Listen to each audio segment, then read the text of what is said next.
Good morning. Today is February 24th, and this is the bill hearings for the Ways and Means Committee. Thank you. My lone good morning. Delegate Kaufman calling House Bill 1094 for the Montgomery County delegation. Good morning, Chair Atterbury, Vice Chair Wilkins, and esteemed colleagues. For the record, I am Delegate Aaron Kaufman, representing District 18 in Montgomery County. Although today I'm here on behalf of the whole House delegation. I'm introducing this bill that you've heard many times before for the Montgomery County House delegation, ranked choice voting, HB 1094, and it also applies to approval voting. I want to thank Delegate Julie Plakovich-Carr for taking the lead on this issue for several years and now passing the baton on to me. This is the second year that I have taken the lead on behalf of the delegation on this bill. The Montgomery County House delegation unanimously passed the bill this year and passed the same bill in 2024, 2022, 2021, and in 2019. This bill has the support of the Montgomery County Executive and all of the members of the Montgomery County Council.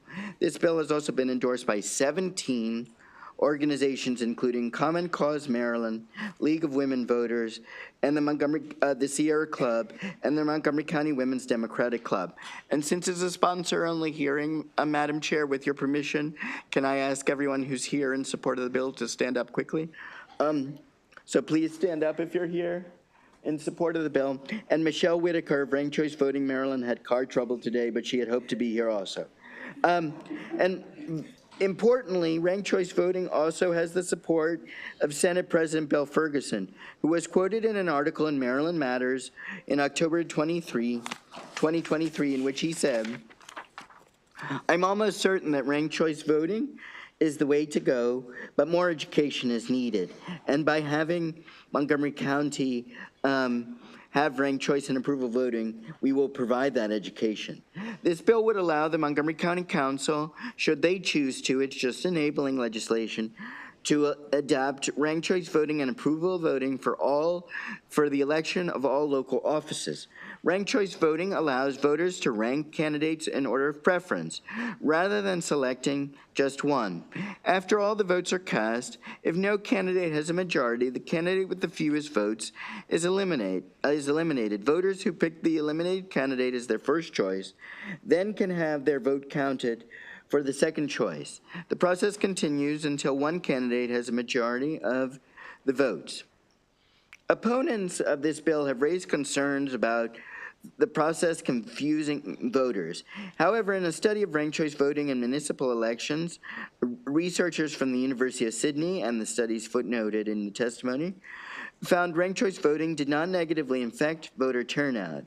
Another concern you'll hear is that it's confusing and difficult for one county to be using ranked choice voting and the other counties to be voting, jurisdictions to be voting using the traditional voting methods, but that's what happens all over the country today. Ranked choice voting doesn't complicate the process for voters. It allows them to better voice their opinions. Voters would still be able to only select one candidate if they want to. When making decisions, people are often forced to settle for their second choice. Why shouldn't we have the same opportunity in elections? In November 2024, our neighbor, the District of Columbia, voted for Initiative 83, or the Make All Votes Count Act of 2024, allowing registered independents to participate in party primaries and implementing ranked choice voting in all presidential, federal, and district elections. Ranked choice voting is also used in a red state, Alaska, and Maine, a blue state, for state and federal elections, and many other municipalities across the country. We can learn from their example when implementing ranked choice voting in Montgomery County. Ranked choice voting forces candidates to better represent all voters. In Montgomery County, primaries often decide the outcomes of elections. Candidates often win in crowded primaries without forming a majority, and then go on to win in nominally contested or uncontested general elections without ever receiving a true mandate. Ranked choice voting makes it impossible to be elected without a majority of voters, forcing candidates to build consensus and better reflect the will of the people. Ranked choice voting is catching on across the country because it allows people to better voice their opinions. I ask for the principle of local courtesy to be honored and for HB 1094 to receive a favorable report. Thank you. I'm happy to answer any questions. Okay, are there any questions for Delegate Kaufman? Okay, seeing none, thank you very much. All right. See you all tomorrow for my final appearances before the committee. I know that makes you all very sad. Thank you. Thank you, Delegate Kaufman. That concludes the hearing on House Bill 1094. I do not believe Delegate Conway is here. Okay, so we will call Delegate Spiegel, House Bill 997.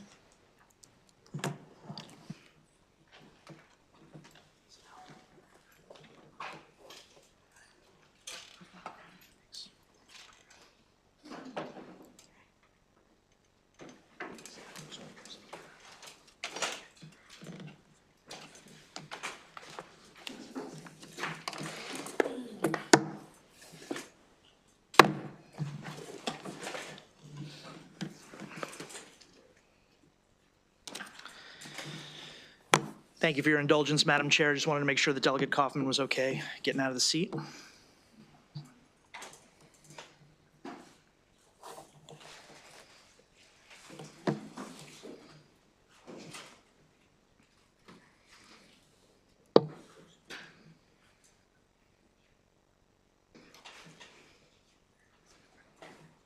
Okay to proceed, Madam Chair? Thank you. Chair Atterbury, Vice Chair Wilkins, members of the committee. For the record, Delegate Ryan Spiegel on behalf of House Bill 997. As this is a sponsor-only hearing, obviously you are familiar with the bill from last year thanks to Delegate Fair's sponsorship. So I'd like to just offer a refresher on what this bill does, provide an update on why I think it's needed now even more than last year, and then dispel some rumors by clarifying what this bill does not do. HB 997 modifies the existing emissions and amusement tax, also known as the A&A tax, to allow local governments to adopt a tax on food and beverages consumed on site up to a maximum of 3%. And why I think we need this bill more this year even than we needed it last year, because as we're facing major deficits this year, the state is pushing more and more costs onto our local governments, from teacher pensions to property assessments and even potentially more of the cost of the blueprint. But despite that, local government's authority to generate revenue remains very limited. Local governments do not receive any of the state's sales tax collections directly, and many counties are maxed out on their piggyback income taxes. Property taxes, which I note are also passed on to renters by their landlords, are already stretched by high housing values and resident pressure against raising property taxes any further. And on top of that, the federal freezes and firings and funding cuts that we are all seeing in the headlines are certain to impact our local governments and our local economies just as they are impacting the state. Counties and municipalities need additional ways to generate needed resources. This bill is a top priority for MACO and MML and Baltimore City. And Baltimore City, as an example, is facing a projected $100 million deficit next year. And this bill has the potential to raise up to $75 million for the city. Let me talk a little bit about what this bill does not do, because I think that's very important in this conversation. To be clear, this bill does not apply to food and beverages that are not consumed on site. So it does not apply to groceries or carry-out purchases of beer or wine, or grab-and-go food purchases at a convenience store or a gas station. This bill does not cost the state anything. The original fiscal note was not accurate, and it's actually being updated to reflect the fact that the comptroller already has the authority to charge an administrative fee, which is paid from the revenues collected to cover the cost of administering the collection and distribution of these revenues. This bill does not impose a new 3% tax on all food and beverages around the state. It is enabling legislation only. And for those local governments who don't want to pursue the additional revenue, they do not have to. Local elected officials will remain accountable to the residents and businesses in their own localities if they do decide to undertake a process to consider adopting such a surcharge on food and beverages. And so there will be an opportunity for the public to weigh in that process. This bill does not represent some sort of unprecedented surrender of state power. In fact, the town of Ocean City already has a special dispensation to impose an A&A tax on food and beverages, and there doesn't appear to be any issue with the amount of food and beverages purchased for on-site consumption there at my last check. Ocean City is also a great example of local deliberations and flexibility and accountability with respect to the range and the ceiling of this kind of a surcharge. Ocean City is authorized to go up to 1% under current law, but they chose to adopt only a 0.5% A&A tax on food and beverages. Finally, I would argue that this bill does not threaten our economic competitiveness with our neighboring states. They already have similar local taxes and fees in place, and 45 other states and the District of Columbia either share their sales tax with localities or provide a local taxing authority. And with the chair's permission, I'd like to share a demonstrative of the results of some field research that we did recently, about a month ago, to purchase the exact same meal, a hamburger and a beer, on the exact same day at 3 locations of the same food chain, the Cheesecake Factory, one in Bethesda, Maryland, one in Arlington, Virginia, and one in the District of Columbia. And as you can see from the chart on my far right, even with the 6% state sales tax and the 9% alcohol tax, the Bethesda meal actually cost the least compared to DC and Arlington, Virginia. And the hamburger and the beer cost exactly the same as a subtotal for Arlington and for Bethesda. Now, admittedly, in Washington, D.C., the hamburger was $1 more, and that's why you'll see in the subtotal it's a little bit higher. But with the local taxes applied, you will see that that was the highest amount. But regardless, the Bethesda purchase was the lowest. And if you were to actually apply the maximum amount, 3% surcharge that would be available under this bill to the Bethesda bill, it would equal exactly to the penny the amount that is charged in Arlington, Virginia. And we have the receipts here to prove it. And I'm happy to talk you through any of that if you have any questions about those. I also want to note that the cost is passed on directly to the customer, just like the sales tax. So there's really no significant additional expense for restaurants and bars. I would argue it is not going to put Maryland at an economic disadvantage to allow this. And in another example, in Cecil County, the small town of Chesapeake City, which is about 700 people population, approximately 15,000 people, mostly from Delaware, visit every weekend during the tourist season, even though Delaware has no state sales tax. So it seems unlikely they would stop eating and drinking at the local restaurants in Chesapeake City if a small fee were added. Maryland has 43.5 million visitors annually.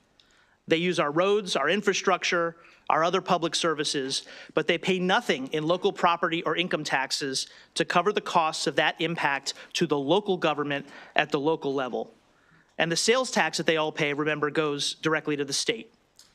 While there are legitimate concerns about the impacts of rising costs for Maryland families, and while it's true sales taxes can be regressive, the benefit of this particular surcharge on food and beverages is that it helps ease the overall burden on our own residents by spreading it to the millions of visitors who come to our cities and counties, and it does not apply to staple purchases like groceries or carryout items. This is an important additional tool to give our counties and municipalities to weather the challenges that we're all facing. It's targeted and sensible, and it's a way to help them generate much-needed additional resources if they so choose, without impinging on the purview of the state, without affecting the cost of the essentials that families need to purchase, and without a major impact on our competitiveness. And so I respectfully urge a favorable report. Thank you.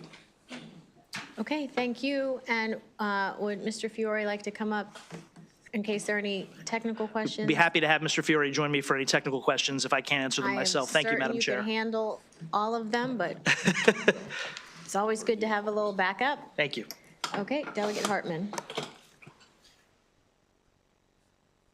Thank you, Madam Chair, and thank you for the bill. I appreciate you giving a shout out for Ocean City and clarifying the fact that it's only 0.5% that's for the it's designated for the convention center.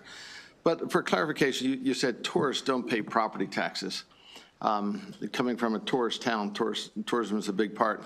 So you don't think that someone's rent at a hotel or even an Airbnb, you don't think that the rent they're paying is contributing to property tax? You think a hotel just charges rent, room rates, and they have a little side pocket they pay property tax out of? Help me understand that. I apologize if that was taken the wrong way, Delegate. I do believe that all of the costs of doing of running a business, including a hotel, have to be accounted for. And I'm familiar with the fact that there's also an existing hotel motel tax, and that there is some revenue generated by that, but it is not nearly enough to deal with the challenges that we're facing.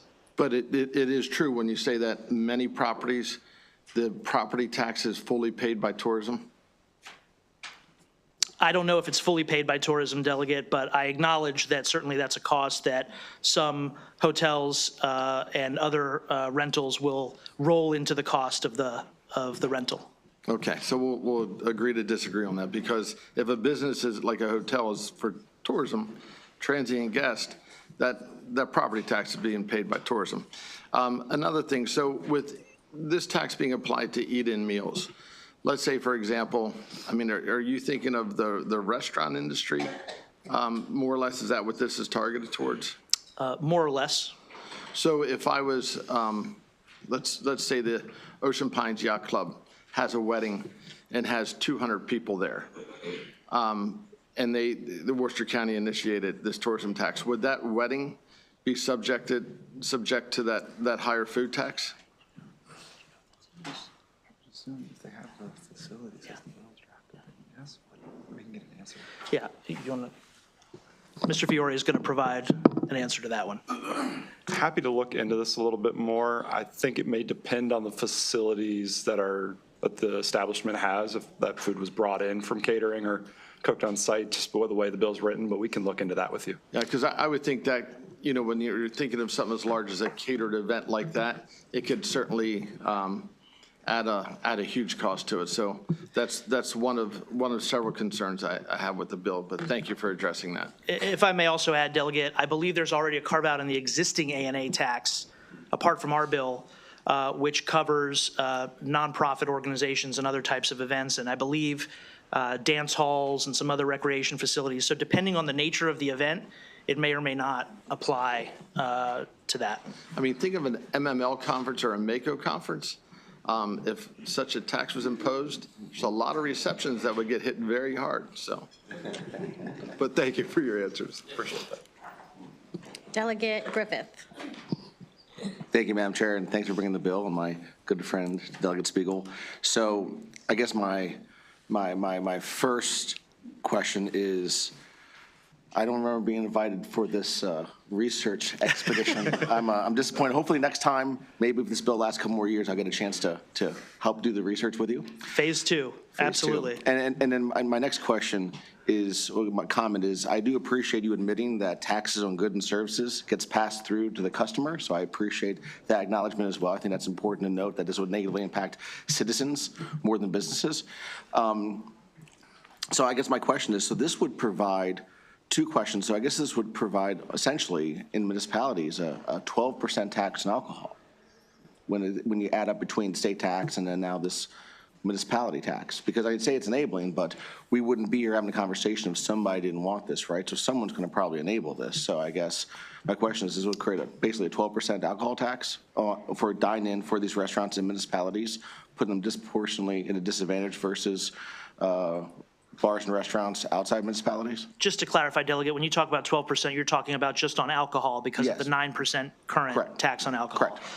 Correct. If a municipality chose to impose this at the maximum amount of 3%, then I suppose that would be 12%. Oh, thank you. And I guess my final question is, you're talking about the difference between like Virginia and Maryland, and where there's not a huge price difference, but I guess also my question is, you know, are you factoring in the full business climate of Virginia versus state taxes, local taxes, minimum wage for non-tipped employees, the cost of goods and services, where Virginia has some significant advantages over us? Is that factored into that math as well?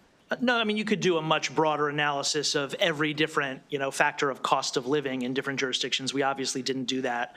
And I take your point, but we're really just focused here on the impact of the on-site sales. I appreciate it. Hopefully, if further research is needed, that, my phone rings. Thank you. Yes, I do also want to just add that under existing law, there is an 11% cap, right, on the A&A tax for certain categories. And so when you add in the sales tax, We would be able to go over for this. you normally cannot go over. This is a special carve out for that. Thank you. Thank you, Madam Chair. Okay, any further questions? Okay, seeing none, thank you very much. Thank you, Madam Chair. That concludes the hearing on House Bill 997. Circling back, House Bill 993, and do we have a Jane Cornwell from Delegate Conway's office?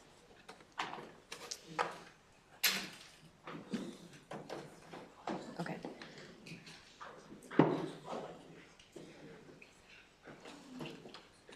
And so we will do House Bill 993 first, and the next two bills are joint bills with the Judiciary Committee. So joining us, Delegate Simpson, welcome for that bill. And we may also be joined by Delegate Schmidt and Embry at some point. But ma'am, go ahead when you're ready on House Bill 993. I don't know where to start. Yeah, 993 is education, public middle schools course on consequences of a felony murder conviction. It requires the State Board of Education to develop curriculum standards and county boards of education to develop and implement the curriculum. He has two amendments. One would change it from murder conviction to murder, motor vehicle theft, and carjacking convictions. And the second amendment would strike the word course and substitute lessons so that the lesson would be incorporated in the daily lesson plan of whatever course the school system deemed appropriate. And Okay, let me see if there are any questions. Okay, no questions on House Bill 993. That concludes the hearing on House Bill 993. House Bill 994. 994 is very similar, except that it deals with Baltimore City Public Middle Schools course on consequences of a felony murder conviction, which was also amended to include, as well as murder conviction, motor vehicle theft, and carjacking convictions. Excuse me. And it was also amended from course to a lesson to incorporate, as the school system deems appropriate, into classwork of these programs, because Delegate Conway feels that these kids, these young people, don't really understand what they're getting into when they steal a car, rob a grocery store, so. Okay, thank you. Any questions on House Bill 994? Okay, thank you very much. Thank you. Thank you, Delegate Simpson. Delegate Roberts, House Bill 1042. That was much quicker than your judiciary hearings. Yeah, that doesn't happen. Like. That would have been 5 hours. I'd like to visit more often. Is it this one? Okay.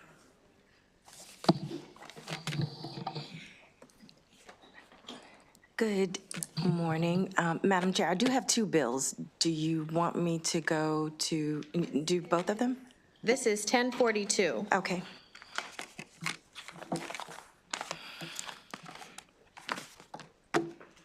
Okay. Atterbury, Vice Chair Wilkins, and distinguished colleagues of the amazing Maryland House of Delegates Ways and Means Committee. For the record, I am Delegate Denise Roberts from Prince George's County. I'm here to respectfully request a favorable report for House Bill 1042, the accessible and expedited, whoops, is that the right one?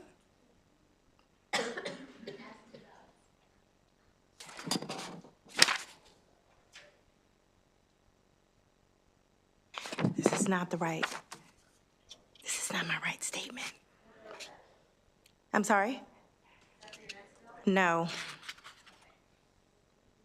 For the cause. Okay. Okay, we will come back to that. Is Jeff Long here? Delegate Long? Come on up. House Bill 1075.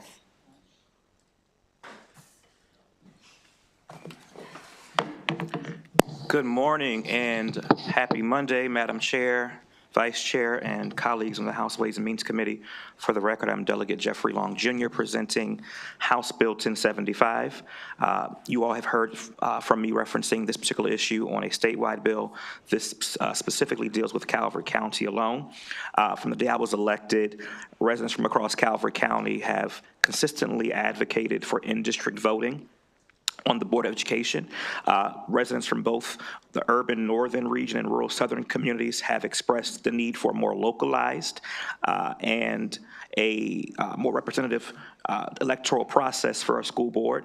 They believe that a system would ensure that board members are directly accountable to the unique needs and priorities of their respective districts. Presently, if you live in the county, if you live and run in District 1, you're elected by everybody throughout the county and not the residents for District 1, and likewise for District 2, 3, 4, and 5.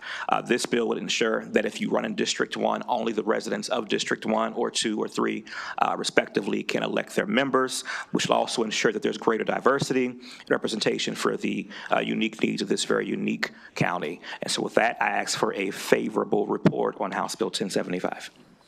Okay, any questions for Delegate Long? Okay, thank you very much.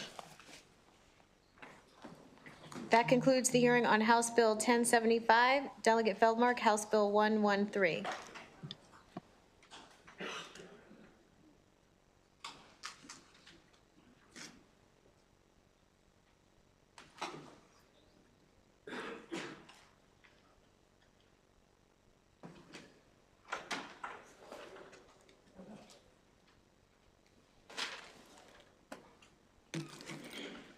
Thank you, and good morning, Madam Chair, Madam Vice Chair, and colleagues.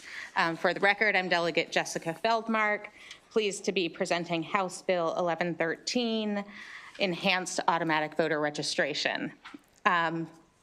Enhanced Automatic Voter Registration is important because our ultimate goal for this program is to register more eligible voters. Our democracy is strongest and at its best when every eligible Maryland citizen exercises their right to vote in an efficient, secure, convenient, and inclusive process. Enhanced AVR helps streamline that process and ensure that our electorate is more reflective of our community. It also will help election officials in maintaining accurate, comprehensive, up-to-date voter data. Now, you may recall that I presented a very similar bill last year, which is why today's hearing is sponsor only.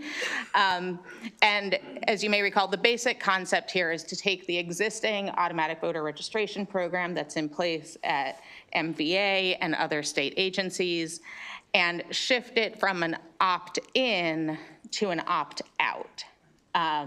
So the default is if someone is eligible to be registered to vote, they will be unless they choose not to register. One key difference, though, from the bill we considered last year, I just want to highlight for folks, is this is slightly scaled back to focus just on MVA interactions, not any of the other state agencies that have automatic voter registration. And as we know, even as convenient as it is for folks to register at MVA, they may choose not to simply because they're focused on the business they're trying to take care of and it's a distraction, right? They may be stressed or flustered They may have had to wait for some period of time, although a quick shout out to our MVA, I have to say, the last visit I had there was extremely quick and efficient, so folks hopefully weren't waiting too long. But there's still an element of distraction in that decision making. And so by having this be an automatic registration, again, only for eligible citizens who are eligible to vote, then they're automatically, their information is automatically sent to the State Board of Elections. The Board of Elections will send them a notice, and they'll have the option of declining to register to vote. But they're able to make that decision in the comfort of their own home when they're not in the middle of trying to take care of whatever task they needed to tend to at MVA. So I do want to speak to one issue. I know MVA did submit a letter of information and raised a point about MVA being in the position to make determinations about citizenship or have to maintain records on citizenship. That is not the way this bill is designed or intended. I did have brief conversations after reading that letter of information with council. The intent of this bill, and we believe it is drafted to cover this, but we're going to dig a little bit deeper and have a conversation with MVA to make sure if there's any amendment that we need to make. The automatic registration will only occur on transactions in which the eligible voter is submitting to MVA for their real ID documentation which establishes citizenship. So MVA would not need to be in a position of determining citizenship. There would be documents that would mean the enhanced AVR process would be followed. There would be documents that if those are the documents submitted, it would not go through enhanced AVR, but there's no determination of citizenship that MVA would be required to make. So with that, I will ask for your favorable report, and I'm happy to answer any questions that the committee may have. Okay, any questions for Delegate Feldmark? Okay, thank you very much. Thank you. That concludes the hearing on House Bill 1113. Delegate Ebersol, House Bill 981.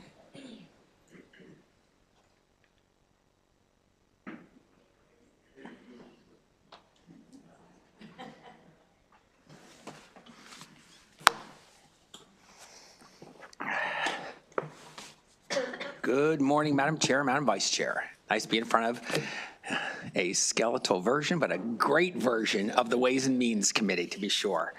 I'm Eric Ebersol, and I'm testifying on behalf of House Bill 981. This bill is a recognition of the need for us to begin to acknowledge the presence of and the need to use artificial intelligence. Many people are worried about using it in education.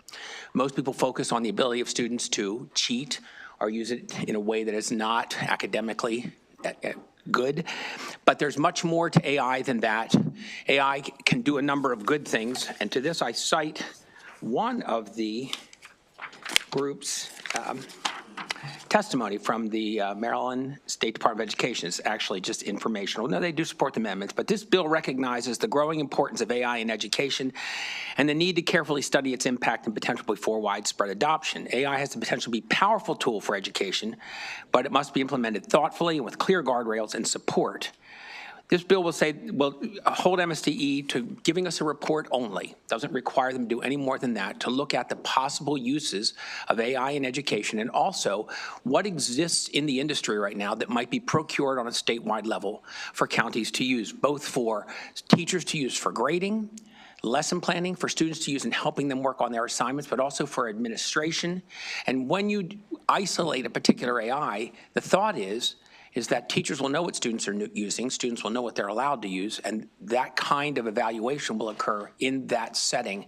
We can evaluate whether students are doing their own work mostly, or doing some of their own work, or none of their own work. And that's important for an instructor to know. But again, administration can be used also, scheduling, there's a number of things that AI can be used for, and we're asking the State Department to take the lead on this. We are also asking the Department of Information Technology to also be involved in helping them with this. I will tell you that State Department wants a longer period of time to make this report. We've given them 1.5 years. They want 2.5 years. The rate at which AI is being implemented, I feel like we need to move more as quickly as the bill recommends, an interim report in December and a long-range report the following December. Department of Information Technology says they're not interested in helping, okay? But pretty much their testimony says we can't do this. But I think they're an important cog. We need to have other experts about the technology there, not just education experts when we do this. So this bill calls, uncodified language calls for a report, which hopefully then we can respond to here, because this one focuses on education. With that, I conclude my testimony. Okay, any questions for Delegate Ebersol? Delegate Bear? Killing me, Madam Chair, you just killed me. Thank you, Madam Chair. Thank you for bringing the bill forward. I guess my only question is this is a short-term study, as you said, 18 months. And as we know, as you commented in your testimony, there is a very quickly expanding field of AI right now, specifically that's impacting education. Would it behoove us to not just require the report, but to actually continue to expand this study and this work in the years to follow, because the technology is going to change, and as the technology changes, we'll need to adapt our responsiveness to it? The general rule of thumb for AI right now is if you have a good idea, it's probably old. Okay, that you really are probably behind already when you thought of it. And that's why I have the interim report, because I think we can look at that and see how it's going and how they're doing. I'm thinking next session, if there's something we want to do prior to seeing the final report that we feel like is indicated by that initial report, that would be the time to go. Right now, I worry about us jumping in and maybe spending some money and not having to be really well considered in this particular case. So that's why we got interim, and then we're going to give them another 12 months to go. And then, you know, if they feel like they need more, well, then we'll get them to give that report and we'll ask for another one. Maybe it should be an ongoing thing, and we could consider doing that in the next session. Sure. Thank you so much. Great question. Thank you very much. Any other questions for Delegate Ebersol? Okay, seeing none, thank you. That concludes the hearing on House Bill 981. Delegate Ebersol, House Bill 986. Yes, House Bill 986 goes at things from a different way. Last year, I passed and worked on a bill to change some of the certification requirements, not to reduce them, but to allow for new pathways for teachers to become teachers, people to become teachers in our state. And in fact, I've been working with Delegate Fair on a bill which will actually fix a little glitch in that bill and actually make those pathways even more open. But as I say, not easier, just more open. And so that was a great bill. We had to start finding teachers, and we still have to. But this bill says now once we find them, how do we keep them? And a lot of teachers resign in the first 3 years of teaching. We lose them immediately. And so we said in the first and second year that people are teaching, we are going to make sure that they have a mentor or a coach assigned to them, and also that they are part of a cohort where they can share their difficulties in getting through those first years. I will tell you honestly that in my first year of teaching, I got very bad ratings. I was a great student teacher, but once I got into the classroom by myself, I mean, I got great ratings. I guess I was great. But in my first year, I was by myself, and I was in the weeds, and I was alone, and I had someone give me an unsatisfactory rating, and I was ready to resign. I thought maybe I was kidding myself. People need that. If I could have had a cohort that I could have talked to about that, it would have done a great deal to reassure me. Now, I stuck it out, but how many do is the question. So we need both of these things. We need them to be able to have a veteran teacher or a retired teacher, as we say, assigned to them to actually help them, perhaps coach them, let them through the first and second years. And then they also need to form a group. The group would be overseen by a veteran, so that wasn't just a sort of, they weren't crying to each other about how bad it was and actually wouldn't want that to ball up, but to actually make it productive. And so that's what this bill does. It says, let's give these teachers some outlets to become better teachers in their first and second year and to feel confident in their first and second year. Okay, any questions? Delegate Roberson. Thank you, Madam Chair. For instance, I know in my county, Prince George's County, there is a teacher advisor that helps newer educators, provide resources, help them along, I guess, a coach or something like that. Would this preempt that or remove that? So now it's a codified system that you're creating, and because I think there are some, I think also Anne Arundel does this as well. Right. The reason I know is because I have a friend that does this, and so I'm just trying to figure out how they might have to change, or if they continue, or if they're allowed to continue in that space, and this builds upon that. It's a good question, thank you. So what I would say is this doesn't preempt, but it sets a standard. And if those counties are doing something, but not quite as much as we ask, they'd have to ramp their program up a little bit. If they're doing more than this, great. Okay, if they say, well, we love it for the first 3 years, we do it with teachers for the first 5 years, great. This doesn't say you can't. It just says this is kind of what you got to get to in terms of helping them. It's also to make sure that the counties realize that officially they need to assign someone, that they can't just, what happens often in these situations is a county wants mentor teachers and they prevail upon other teachers to do it. And we like each other, we're friends with you, like these new people are coming in and we go and help them out of the goodness of our hearts. We do have good hearts, but we also have empty wallets. And so they need to take care of us. They need to give us some payment for the time we do or some time. Agreed. You can clear PDF time for them as well to do it. So I don't think we'd step on them if they're doing it, and I think they are around, here and there around the state. I think that's great, and thanks for citing those two jurisdictions as being good players. Yes, sir. Thank you. Thank you, Madam Chair. Okay, Delegate Plakovich-Carr. Thank you, Madam Chair. Thank you, Delegate Ebersol, for the bill. It seems like a good idea. 2 questions. One, are there any districts across the state that are doing something similar to this point? I'm going to build on our colleague's question. I didn't actually study that, so I don't have the answer to that question. I'd be happy to I want to chat with you about that offline. But again, I think there are, but I think they're much more informal. And so this is to kind of set it up. This is your minimum. You need to do this. Okay, and then the second question is, I don't think the bill specifies particular grades. Is it your thought that it'd be any public school teacher, including pre-K teachers? I think, yes, absolutely. First and second year. We were going to go deeper, but we thought first and second was enough. Okay, any further questions? Okay, seeing none, thank you very much. Thank you all very much. That concludes the hearing on House Bill 986. Delegate Roberts, House Bill 1042.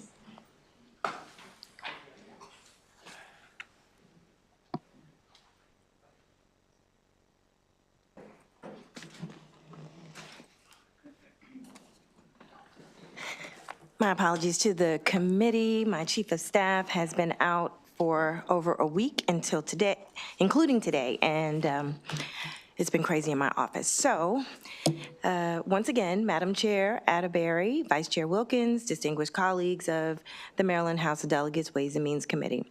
For the record, I'm Denise Roberts, delegate from Prince George's County, and I'm here to respectfully request a favorable report for House Bill 1042, Election Law, Mail-in ballots, duly authorized agents. And I would like to add that there's an amendment coming to change the name because it is not addressing absentee ballots. It's addressing mail-in and drop-off ballots. As you're aware, mail-in and drop-off ballots are a vital component of our democratic process, providing citizens who cannot vote in person with the opportunity to have their voices heard. This is the primary objective of HB 1042. This bill aims to prevent undue influence on voters by prohibiting candidates and their representatives from collecting and delivering completed ballots. This measure ensures that voters can cast their ballots without fear of coercion or manipulation. To maintain public trust in this process, it is imperative that we uphold the highest standards of transparency and integrity. House Bill 1042 addresses this by implementing some straightforward yet impactful measures. One, enhanced transparency. By requiring that information about the use of agents for mail-in ballots, collection, and delivery be conspicuously displayed on each specimen ballot, we ensure that voters are well informed about their rights and the procedures involved. This transparency empowers voters and reinforces confidence in the mail-in voting process. 2, agent restrictions. The bill prohibits individuals affiliated with a candidate, including campaign staff and volunteers, from serving as authorized agents for mail-in ballot collection or delivery. This safeguard is crucial in preventing potential conflicts of interest and ensuring that the mail-in and drop-off voting process remains impartial and free from undue influence.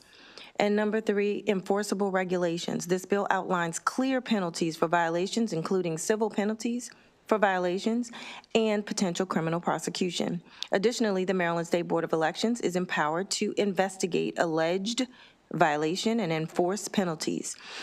This ensures that the provisions of the bill are effectively implemented and upheld. These measures are not only practical, but also essential in preserving the integrity of our elections. By enacting House Bill 1042, we take a proactive step in strengthening our democratic institutions and ensuring that every mail-in ballot is handled with the utmost care and impartiality. For these reasons, I respectfully urge a favorable report on House Bill 1042. Thank you for your attention to this important issue, and I welcome any questions you may have. Okay, are there any questions?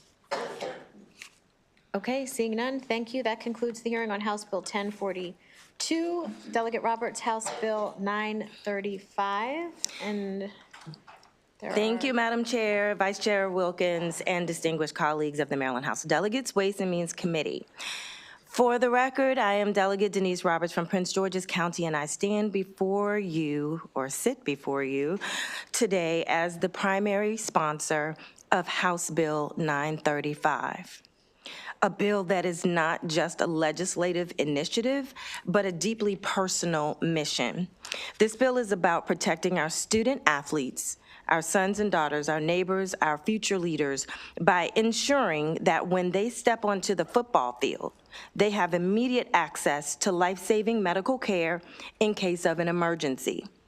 High school football is a beloved tradition in Maryland. It fosters teamwork, discipline, and a strong sense of community.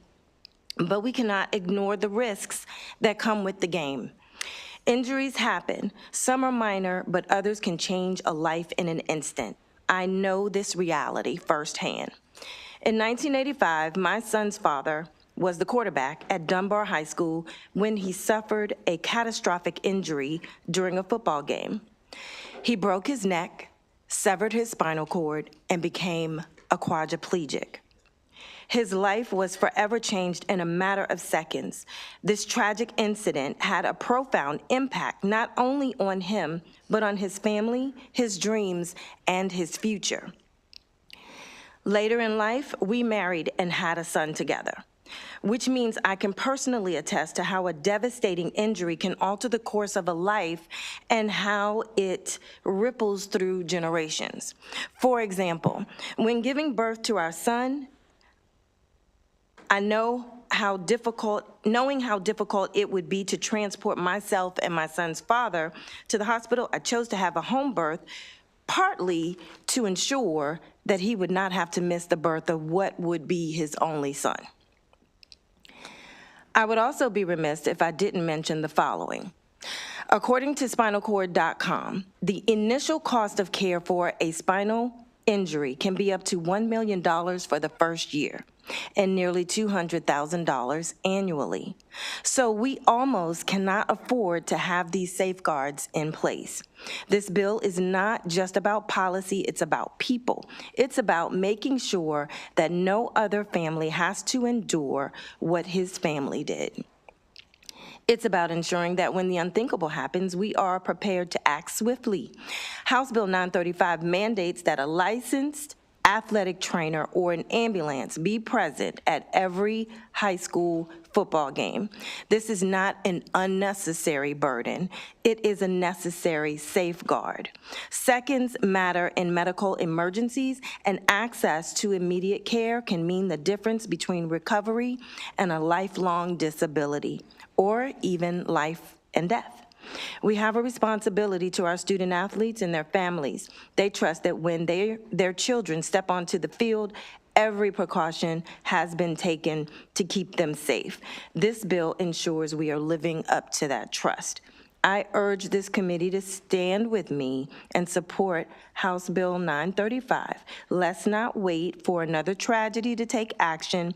Let's lead with courage, compassion, and conviction. Thank you, and I respectfully request a favorable report on HB 935. Okay, thank you. You have 3 witnesses that are here virtually. We'll see if they're all here, but first for 2 minutes, Jennifer Reeling, please. Good morning. I would like to submit my testimony in support of House Bill 935. I am Jennifer Reeling. I have been an athletic trainer in the secondary school setting and a Prince George's County resident since 1991. I was a full-time athletic trainer for the District of Columbia Public Schools from 1991 to 2023. I retired from DCPS. I'm now the first full-time athletic trainer for KIPP DC Public Charter Schools, and I'm at a track meet, so I apologize if there's background noise. Secondary school student-athlete health and safety is my passion and expertise. I am a member of the Jordan McNair Foundation and Corey Stringer Institute Medical Advisory Boards, the chair of the District of Columbia State Athletic Association Sports Medicine Advisory Board, immediate past chair of the National Athletic Trainers Association Secondary School Athletic Trainers Committee, and have served on the National Federation of High Schools Sports Medicine Advisory Board. The benefits of athletic participation are well established and documented. The role of athletic trainers is to safeguard the participants and provide comprehensive athletic health care services in the event of an injury. This allows for our students to benefit fully from their athletic participation. In my written testimony, I included some definitions of athletic trainers and what our expertise is, but I'll leave that to the written part. Athletic trainers provide value far beyond standing on the sidelines of athletic contests. Most of our work is done prior to the start of any athletic activity. One of the cornerstones of risk and liability mitigation is the development of thorough sport and venue-specific emergency action plans. The coordination of stakeholders available during an emergency response should be planned, written, practiced, and reviewed frequently. It is the process of developing and practicing the EAP that identifies barriers and allows for troubleshooting. Practicing the EAP allows for each stakeholder to become proficient in expected responses and delineate roles and expectations. This allows for a fluid response and helps minimize errors. Athletic trainers assemble necessary emergency response supplies and equipment, supervise their care and maintenance, ensure their availability, and train stakeholders in appropriate use. Having cold water immersion needs or an automated electronic defibrillator doesn't ensure they are immediately available or used as intended. Indeed, in the death of 16-year-old Matt Mangine during a soccer practice, at the time of his collapse, the athletic trainer supplied by a healthcare system was on the other side of the campus at another soccer practice, and the coach of the scene did not have the keys necessary to retrieve the nearest AED. Settlement reached, and I attached the article. A full-time athletic trainer would have identified this issue and worked with administrators to eliminate the barriers to access. Having an athletic trainer present at football games is a strong start. We can be the difference between life and death, or the difference between full recovery and catastrophic outcomes. Having a medical professional on site during all athletic activities is the gold standard, and our children deserve nothing less. I wish wholeheartedly I could be in person to testify. However, I'm providing athletic training services, as I said.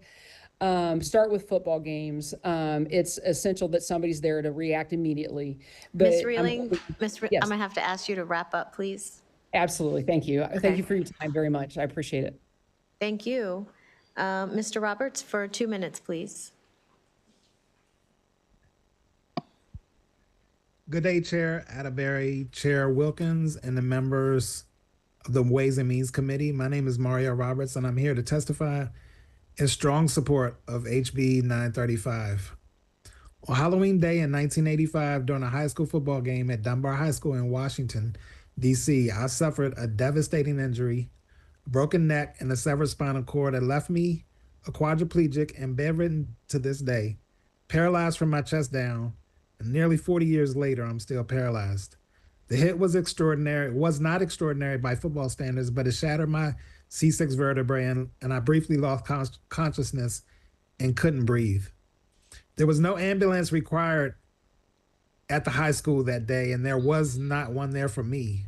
But luck was on my side. A fire station was just 30 seconds away, and the students sprinting over, pleading for help. By the time they reached me, my body was turning blue from the lack of oxygen.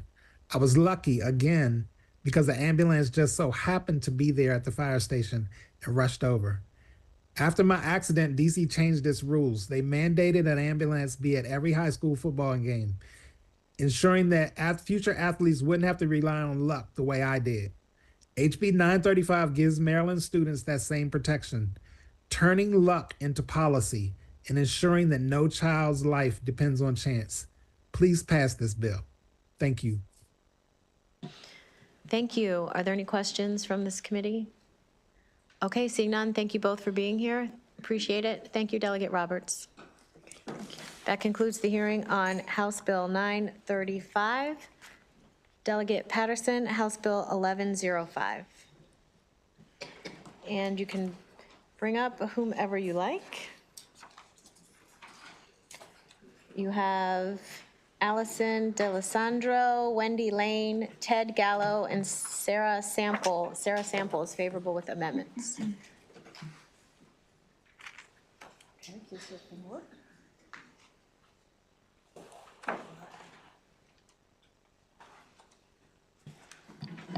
All right, can you hear me well?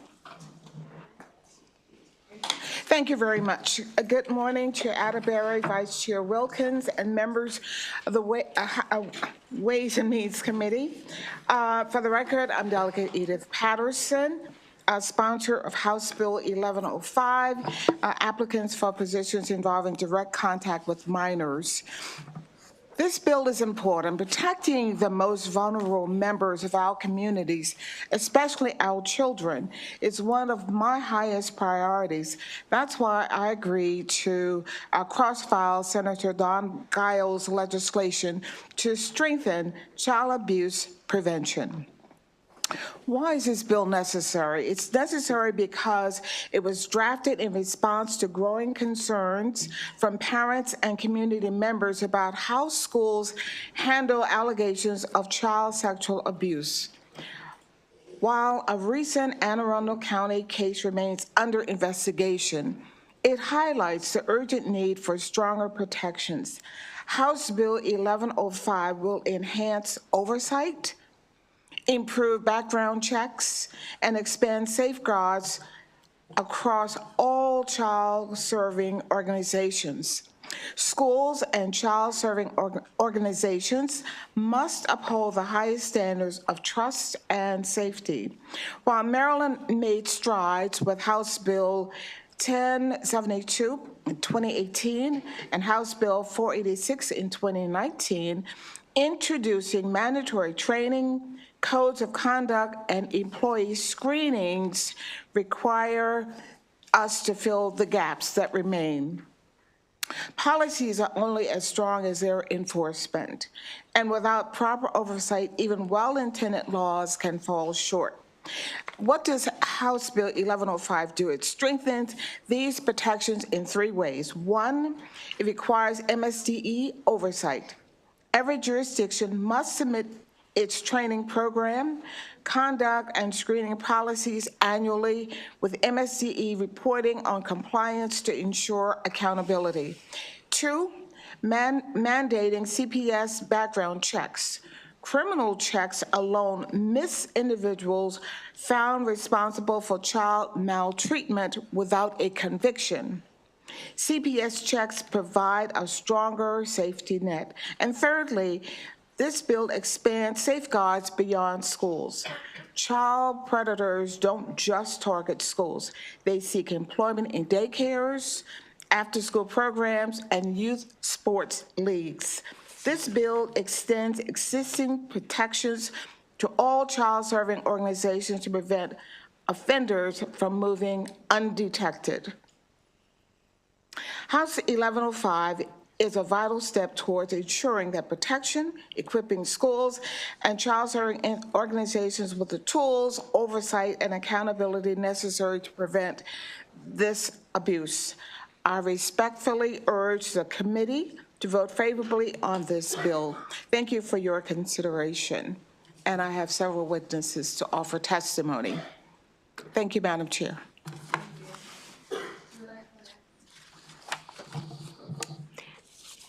Hi, good morning, Chair Atterbury and members of the committee. My name is Wendy Lane. I'm a child abuse pediatrician testifying in support of House Bill 1105. on behalf of the Coalition to Protect Maryland's Children and the Maryland chapter of the American Academy of Pediatrics.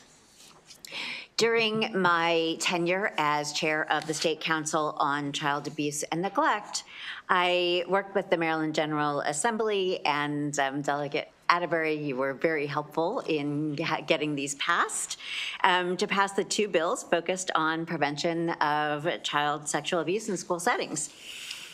Soon after implementation, though, we realized that there were some gaps in the legislation, and for the past several years, the SCAN annual report has included recommendations to address these gaps. House Bill 1105 addresses all of SCAN's recommendations to better protect children.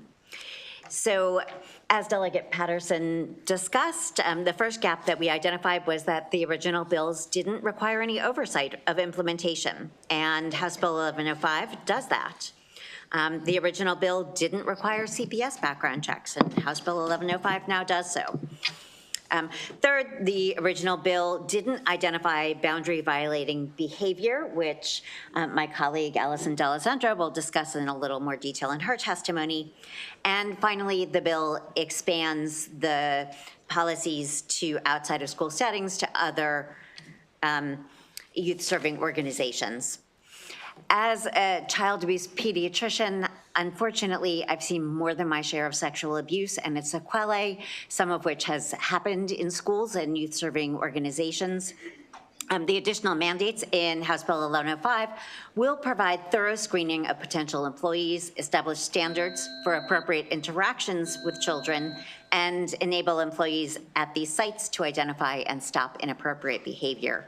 And most importantly, it'll keep kids safe. So for these reasons, I urge you to vote in favor of House Bill 1105. Thank you.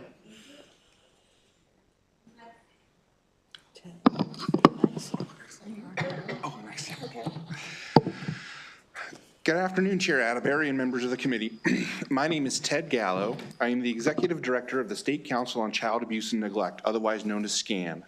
SCAN is a federal and state legislatively mandated council tasked with providing recommendations to the Governor and General Assembly on matters relating to the prevention, detection, prosecution, and treatment of child abuse and neglect. This includes training and policy needs. Our most recent annual report highlighted the need for enhanced measures to protect children from sexual abuse in schools and other child-serving organizations. This bill currently expands those protections in several ways by broadening the scope of a pre-employment background check that can include boundary violating behaviors such as unwanted touching, sexually explicit comments, and other red flag behaviors that can be signs of future sexual abuse. These background checks can also be done concurrently with the current existing criminal background checks. A Child Protective Services background check takes between 7 and 10 days to come back. And like I said, can be done at the same time a criminal background check is done. Child Protective Services background checks reveal information that may not show up in a criminal background check. When a CPS investigation is concluded and there is ample evidence showing a maltreatment occurred, that does not always mean that there's a criminal prosecution, because convictions are hard to come by for several reasons, including that a child may not want to testify due to the trauma of testifying.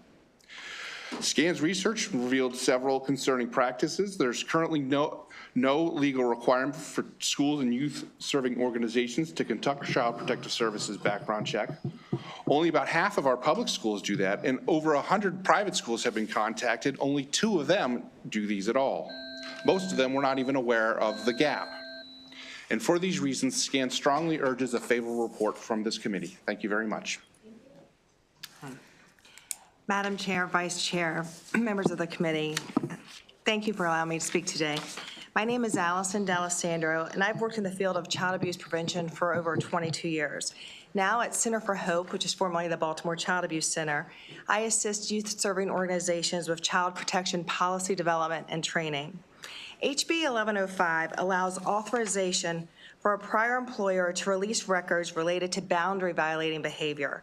Offenders are rarely seen actually victimizing a child, but they are seen breaking rules and violating boundaries, such as treating a child as a peer and sharing information, using sexual language with a child, not respecting a child's privacy, allowing or encouraging illegal activities, seeking time to be alone with a child, or engaging inappropriately on social media. These behaviors are often grooming behaviors and precursors for the sexual abuse of a child. By recognizing and responding to boundary violations, child sexual abuse can be prevented or stopped. Youth-serving organizations may unknowingly hire an employee accused of boundary issues if they do not have access to complete employee background information. I have seen situations where an employee violated an organization's policy by engaging in boundary violating behavior with a child and was dismissed, but the organization was not able to disclose or chose not to give information to the next employer. Because the employee's behavior was not technically sexual misconduct or child abuse, the information did not have to be shared. Most of the time, boundary violating behaviors do not meet the threshold of being reportable to Child Protective Services or the police. Still, they should result in disciplinary action. HB 1105 would prevent employees of youth-serving organizations with a history of boundary issues with children from moving from one organization to another without consequence or question. We need to engage all organizations that serve children and youth as leaders in this prevention effort to help them become places where perpetrators cannot work and where policies and practices at every level better protect children and youth in their care. Thank you. Thank you to the chair and members of the committee for having me today. My name is Sarah Sample. I'm here on behalf of the Maryland Association of Counties, and we support this bill with amendments. We definitely appreciate the intent of making sure that any individual who works for a local government who's interacting with kids is going to be properly vetted. So we think that is certainly a good thing. Our only concern is that when it comes to our Parks and Recreations division, they're being pulled into processes that are currently required by the school systems. And when we're doing our hiring in our Parks and Recreation divisions, it's just a little bit different in terms of the timelines, particularly as it relates to the lead up and the time of employment. So for instance, with the school systems, they might have a couple months of time that they're looking at different candidates, and the employment periods of time are oftentimes years. When it comes to Parks and Recs division, it's usually some of those seasonal short-term employment opportunities like coaches and things like that. And usually the lead-up time is about 4 weeks, and the tenure of employment can be about 8 weeks. So the processes are a little bit different, and so that's one of our main concerns. But I would also add that when it comes to how we currently vet our candidates, every single jurisdiction is doing some combination of a criminal background check, fingerprinting, drug testing, and then also a Child Protective Services check. So we do have that layer in place. And then the other thing is we have a lot more sort of focus and attention being given to these types of candidates, particularly because of the Child Victims Act that was passed 2 years ago, I think it was. So we really just want to make sure that for the counties that we can carve out those Parks and Recs divisions and let them continue moving forward with their process rather than pulling them into sort of that school board process that is more or less designed for a different type of hiring process. So that's why we would support with amendments. Thank you. Okay, thank you all. Questions? Delegate Hornberger. And this goes to the last speaker. There's a lot of talk in here about employees. Would the jurisdiction of this bill also cover strictly volunteers? That's as I understand it, yes. Okay, I'm getting two different answers here. You don't think it covers volunteers? It doesn't cover volunteers. Okay. So I'll tell you what's happening locally in our jurisdiction is, so we have club sports that are organized by the county government, for example. And as a result, it's mostly parent-led, parent volunteers. And there's other family members that may want to get involved. For example, it's a short turnaround. So they have a lot of impact on the kids, but they're not bona fide employees. So I'm just curious if that's not in there, is there a way to address that? Where's the line for the background check? Because these predators tend to occupy the space where there's not. Ideally, delegate, I mean, I would love to add volunteers to this. I mean, I think that's maybe the next step. I think that we start with the employees, but I completely agree with you 100%. Okay, thank you. Yes. And I would just say from a county standpoint, I can get you some information on how the volunteers are vetted as it lines up with how we vetted our candidates. All right, thanks. Sorry, we're having a side conversation. We're talking about club sports, right? Like SAC or football teams for youth sports. that are organized by the county or largely not by the county. So does this bill, because my analyst was distracting me, does this bill apply to them or not apply to them? So if they're a youth-serving organization and they have employees, then it applies to them. Well, they don't necessarily have employees because they're all volunteers, which is what I think Okay. Delegate Hornberger's point was. So like all of my kids' coaches are volunteers. Right, so as Allison D'Alessandro, yeah, we, Oh, can I put this in a minute? Yeah, I mean, I don't believe they are required to have background checks. Some youth organizations might do it, but I don't think there's a state law requiring them to. No. Okay. Yeah, I mean, some of the club sports, I mean, some of the people are paid, but there's a lot of volunteers. And as you are pointing out, I mean, we know that the predators or offenders like seek out organizations, you know, where there's children. So this bill does not include volunteers, but I think people are. We would be willing to consider an amendment to include volunteers as well. Okay. Question, Delegate Ebersol. I would comment that we need to figure out the reach of this bill. We'll start talking about referees at sporting events like this, and it sounds like they would be included from your answers. Excuse me. It's really, if you want to comment on that, I'd be happy for you to, and I need to get some water. I'm good. Yeah, I mean, the way this bill reads is that any employee of an organization, any youth-serving organization, and so that would include sports. Okay, any other questions? Okay, thank you. That concludes the hearing on House Bill 1105. Delegate Smith, House Bill 1044.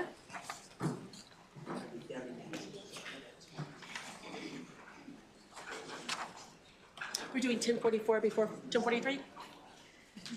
Doesn't matter, just wanted to make sure. Oh, yeah, for some reason that's how it is on my list, but we can do 1043 first. That is fine. We're doing 1043. We'll do it in numerical order. Probably because you had less witnesses on 1044. Oh, is that why? Do you want me to Yeah. switch around? I can switch No, around. it's fine. Whichever one you want to do This is your first. house. 1043 is fine. Okay, okay.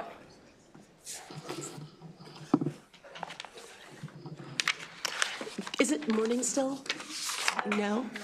Excuse me. Good afternoon, Ways and Means, distinguished members and friends, and also good afternoon to our chair and chairwoman. For the record, I'm Delegate Stephanie Smith, here to present House Bill 1043. As some of you may remember, last year I came before the committee with a fairly large Maryland Voting Rights Act bill. And so really receiving, kind of guidance about the best way to move forward in this session, we have broken apart some of those pieces into two separate bills, and then another bill that one of your committee members will also be bringing forth if they have not done so already. So today's bill hearing for House Bill 1043, it's related to how do we prevent voter suppression and vote dilution across Maryland. I do want to start, before I go into what the bill does do, is just to give a brief summary of what vote dilution is. I don't want to assume that everyone knows what that means.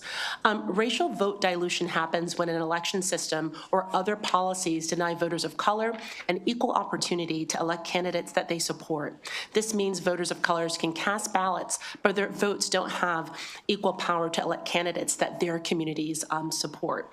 Some of you may be aware, I mentioned this last time, that on the Eastern Shore, where my family's from, Federalsburg, due to some legal intervention, they were able to actually have more voting access that enabled community members for the first time to have representative representation per their city council, because there are certain policies like at-large only voting that can really dilute the ability for community members to see that their own communities have representatives from their community.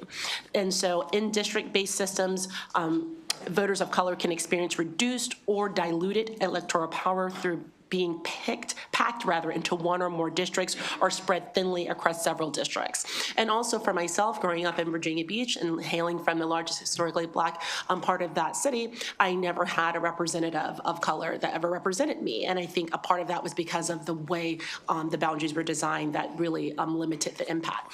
And so the bill before you, House Bill 1043, it does a couple of things. It creates some new notification policies, not only for the State Board of Elections, but for municipalities that administer their own elections, to ensure that when there are administrative changes to voting policy, that they're able to notify the public in a timely manner so that they can avail themselves of that information. It also prohibits policies that would suppress the votes of protected class of voters in Maryland, and those protected classes are the same protected classes that we understand under the Voting Rights Act.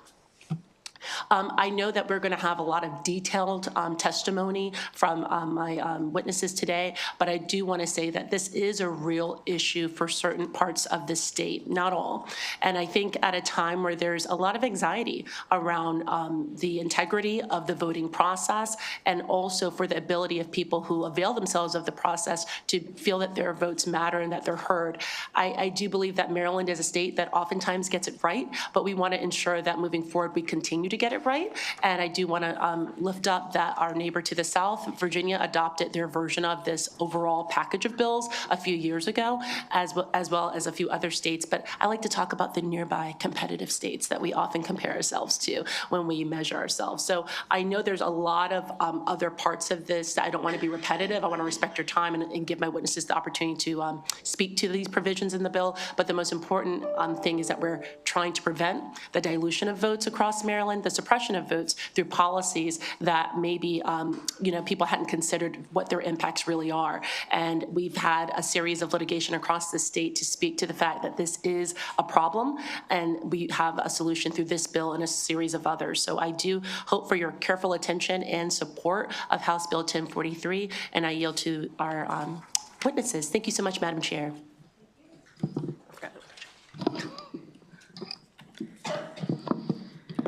Good afternoon, Chair Atterbury, Vice Chair Wilkins. I'm Nikki Tyree, Executive Director for the League of Women Voters of Maryland. It's no secret that under Trump's administration, voting rights are under attack. Marylanders are facing their own suppression in the form of vote dilution.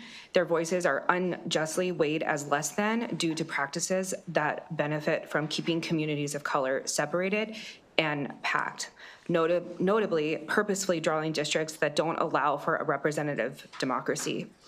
To be clear, it is impossible to have a real democracy if people are purposefully left out. This is not an abstract concept that impacts other states, but rather is seen here every election cycle. Without the passage of this bill, we are knowingly agreeing to keep voters out of the democratic process. The passage of this bill will allow more people to feel their vote counts equally, to organize as communities to elect candidates that represent them, and to give them real access to the democratic process. The League of Women Voters of Maryland urges a favorable report on House Bill 1043.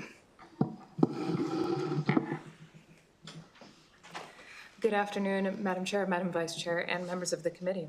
My name is Zoe Ginsburg, and on behalf of the ACLU of Maryland, I urge a favorable report on HB 1043. Maryland has a troubling history of racial suppression, and we at the ACLU have frequently used the Federal Voting Rights Act to challenge racially discriminatory election practices.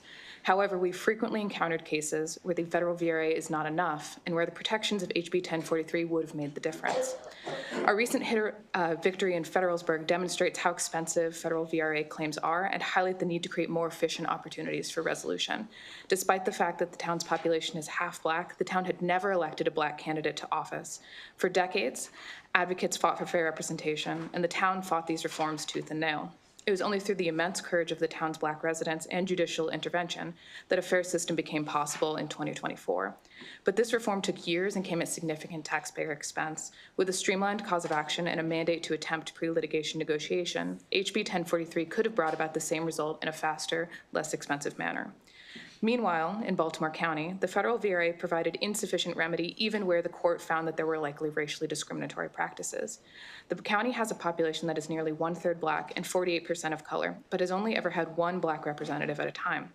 After protracted litigation, a federal judge granted a preliminary injunction stating that the plan likely violated the federal VRA. However, because the Fourth Circuit has interpreted the federal VRA to require deference to government preferences for remedies, the judge permitted the county to continue to pack one district with Black voters while keeping 6 other districts majority white. In 2022, every one of the 6 Black candidates running in these majority white districts lost, leaving Black voters no better off than they were at the outset despite the finding of a likely violation. HB 1043 would remove this deference requirement, giving courts the opportunity to create fair remedies that reflect our communities. These are just 2 ways that this bill, passed along with the rest of the Maryland Voting Rights Act package, will help ensure that no eligible voter in Maryland is left behind at the ballot box. For these reasons, we urge a favorable report on HB 1043.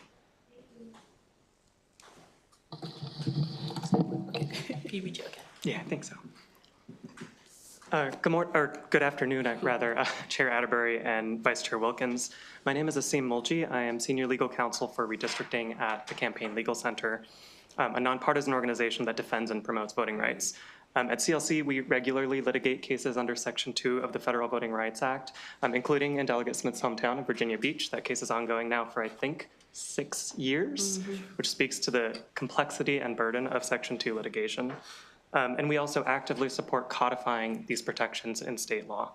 I'm here to support HB 1043, which we believe is a core bill in the MDVRA package that would codify protections against racial vote suppression and dilution into Maryland law. There really couldn't be a more important time to do so. Section 2 of the federal VRA has been severely eroded by federal courts, limiting its scope and making litigation complex, burdensome, and often prohibitively expensive. Congress has refused to fix the problem, and we now have a president that's openly hostile to minority voting rights. Although Maryland has laws protecting against racial discrimination, as you all know, in employment, housing, public accommodations, and other areas of public life, you might be surprised to learn, and others may as well, that there is currently no law on the books in Maryland that bars racial discrimination in voting. That is the gap that HB 1043 will fill. It provides voters a right of action to challenge local election practices that impair ballot access, as well as local redistricting plans that dilute minority voting strength. That makes enforcement, in a way that makes enforcement efficient, streamlined, and tailored to Maryland. For example, the bill simplifies and streamlines the legal standards that govern vote dilution and suppression at the federal level to reduce litigation and compliance costs. It also helps avoid litigation altogether by requiring voters to provide written notice of potential violations and to work with their local government collaboratively to find a solution before any lawsuit may be filed. If enacted, HB 1043 would provide all Marylanders an essential tool needed at this time to protect their right to participate equally in the political process, and we urge your support. Happy to answer any questions about it. Good afternoon, Chair Atterbury, Vice Chair Wilkins, and members of the committee. My name is Morgan Drayton with Common Cause Maryland, here in support of HB 1043, which, as we've heard, takes the necessary steps to protect the voting rights of all Marylanders at the state level, but especially Black and Brown voters who have historically been denied the equal opportunity to participate in our democratic process. And that's regardless of whatever direction the Supreme Court takes federal law. We've heard that Maryland has a generally progressive reputation nationally. However, there still exists the need within the state for jurisdictions to have governments that are truly representative of the communities that they serve. The 2020 census revealed that Maryland is now the most diverse state on the East Coast, but that diversity is not always present within our local government offices. Despite the strides towards equality that we've made since the civil rights movement, the spirit of many discriminatory practices has been carried forward to the present day. And we see even with the availability of alternative election systems, it can be very difficult for Black voters to get the candidates of their choice elected. The MDVRA improves on the federal VRA in several ways, implementing streamlined standards and procedures that protect the right to vote and make this type of litigation less expensive and less time expensive than litigation under the federal VRA. HB 1043 includes a framework to better uncover and dissipate voter dilution and barriers that deny voters the opportunity in a way that's efficient and cost-effective for voters and local governments within the state. As we heard, Maryland law currently contains no protection against vote dilution, and recent legal challenges to racially diluted voting systems in Federalsburg and Baltimore County underscore the crucial need for these types of protections within the state. Now is the time for Maryland's legislators to really take these necessary steps to safeguard voters from discrimination and intimidation at the state level, ensuring that we're protected regardless of what happens federally. So for those reasons, we would request a favorable report. Thank you. Thank you. Is Adam Lyles here? Yeah, if someone could just switch out with him. And Ken Phillips Jr. Is Ken Phillips Jr. here? Okay, if someone could just, okay. And then we have 2 virtual, and then we'll go with questions. Yep, go ahead, sir. Chair Atterbury and Vice Chair Wilkins, my name is Adam Liaz, and I'm Senior Policy Counsel with the Legal Defense Fund, or LDF, and I'm thrilled to testify here today in full support of HB 1043, a key piece of the Maryland Voting Rights Act legislative package. Since LDF's founding by Maryland native Thurgood Marshall, we have worked to empower Black voters. And after the Supreme Court has undercut the Federal Voting Rights Act, we have advocated for state voting rights acts as critical measures to protect Black voters. Maryland is a top priority for this work because of significant Black population, demonstrated need, and promising leadership here in the state. Given rising threats at the federal level, Maryland must take up the mantle to protect your own voters, its own voters, from discrimination. And of course, the state has made significant progress in recent years to build a more inclusive democracy. But Black voters and other voters of color still face significant barriers in voter participation and in local representation. Maryland ranked second in the entire country in 2022 for the number of Black voters that did not vote but would have if voting rates had been equal to white voters. So what that says is that due to this large population of Black voters in the state, those disparities in racial turnout are warping the electorate and denying Black voters political power here in the state. And the ACLU of Maryland has found that 1/3 of counties and 1/4 of the municipalities across the state with substantial populations of people of color do not have any representation of a person of color as part of elected government here in Maryland. So as you heard on the previous panel with other speakers, HB 1043 addresses these problems head on by providing new legal tools to fight voter suppression and racial vote dilution and providing increased transparency around local elections. Notably, these policies are very popular. 3/4 of Maryland voters support each of these policies, including 95% support for better public notice. So thank you very much. I'm happy to answer any questions.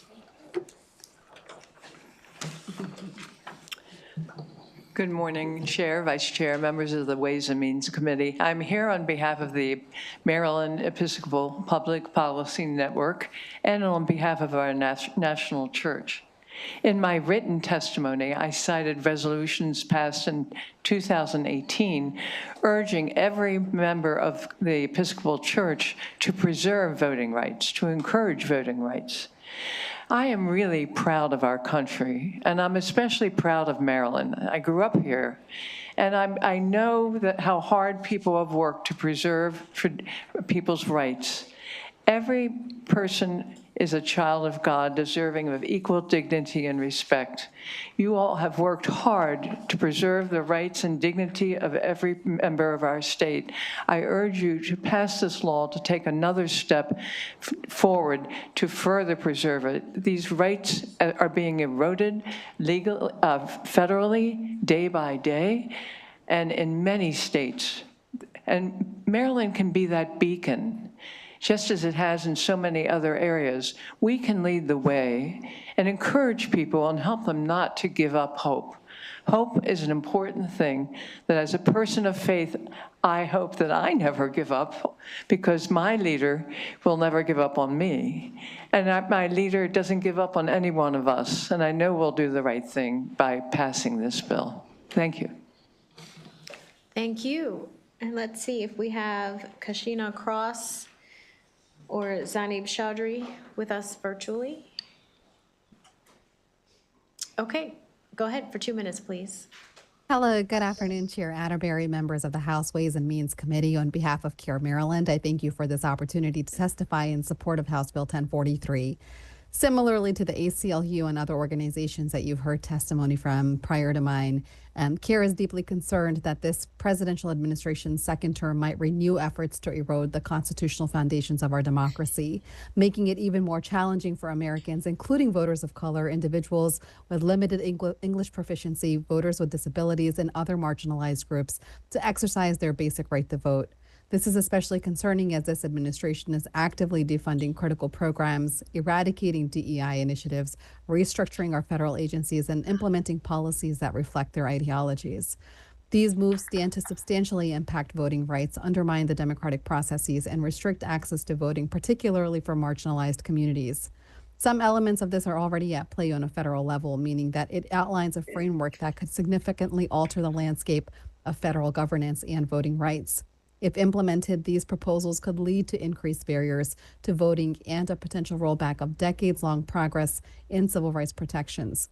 This bill is designed to protect voting rights with common sense provisions like making sure that state and local election officials must give clear and advance notice well ahead of time if they plan to change any policies that affect voting, by making sure that local governments and election bodies are forbidden from adopting policies or taking actions that create significant disadvantage or reduce the voting power of protected classes. This includes not changing voting methods, district boundaries, or other procedures if it's likely to dilute the votes of these groups. And also by making sure that if someone believes a change is discriminatory or that it suppresses voting, that they can pursue legal remedies.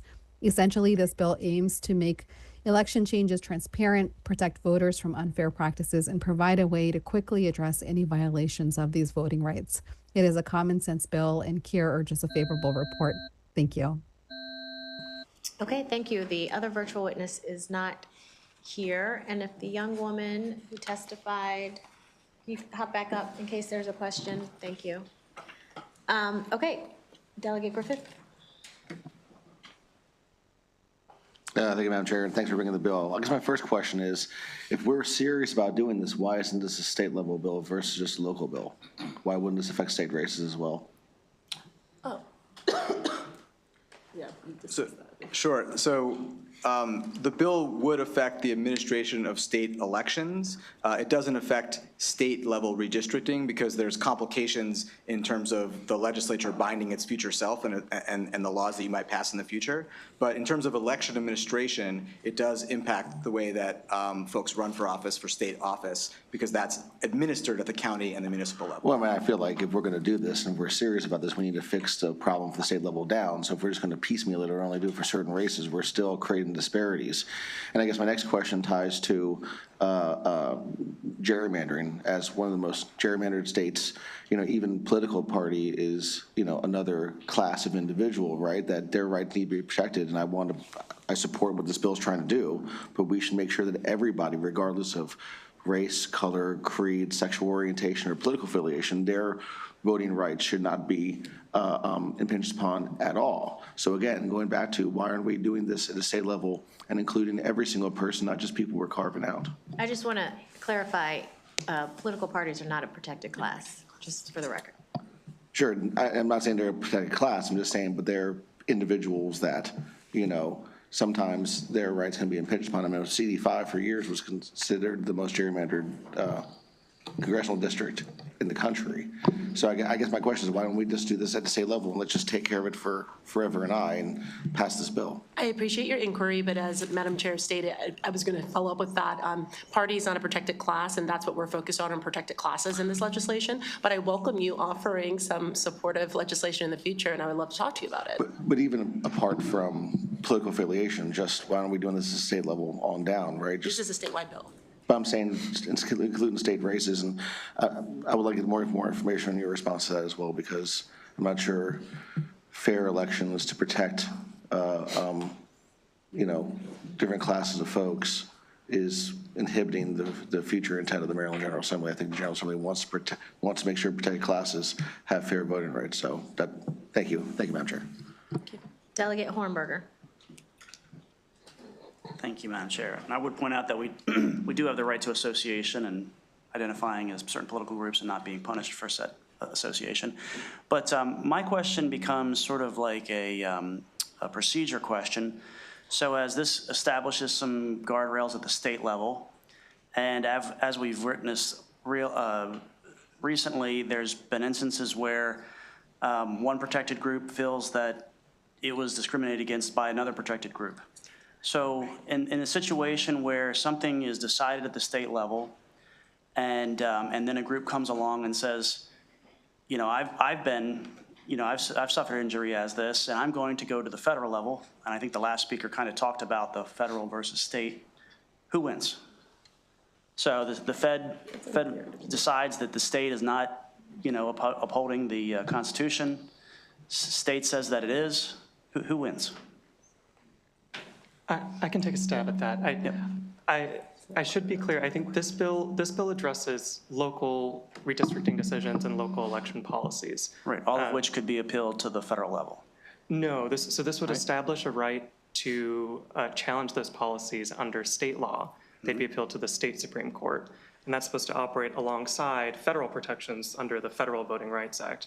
If you brought a claim under federal law in federal court, then it would proceed up to the Supreme Court, but not if you brought a law under the protections that this bill proposes. So if the state comes to a decision, because there's usually a cure that comes along with this, so state identifies that someone was aggrieved, a party was infringed on, state makes a decision based on that, it's compelled by the litigation, and then that somehow runs afoul of a federal law.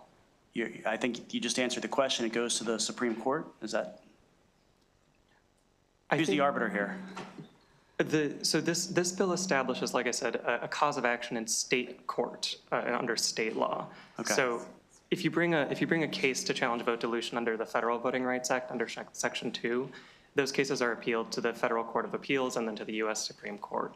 Here, those cases would proceed under this bill in state court and proceed to the Maryland Supreme Court. Now, if the jurisdiction had some grounds to appeal to the U.S. Supreme Court at that point, perhaps it could proceed to the U.S. Supreme Court from there. But this establishes a state right.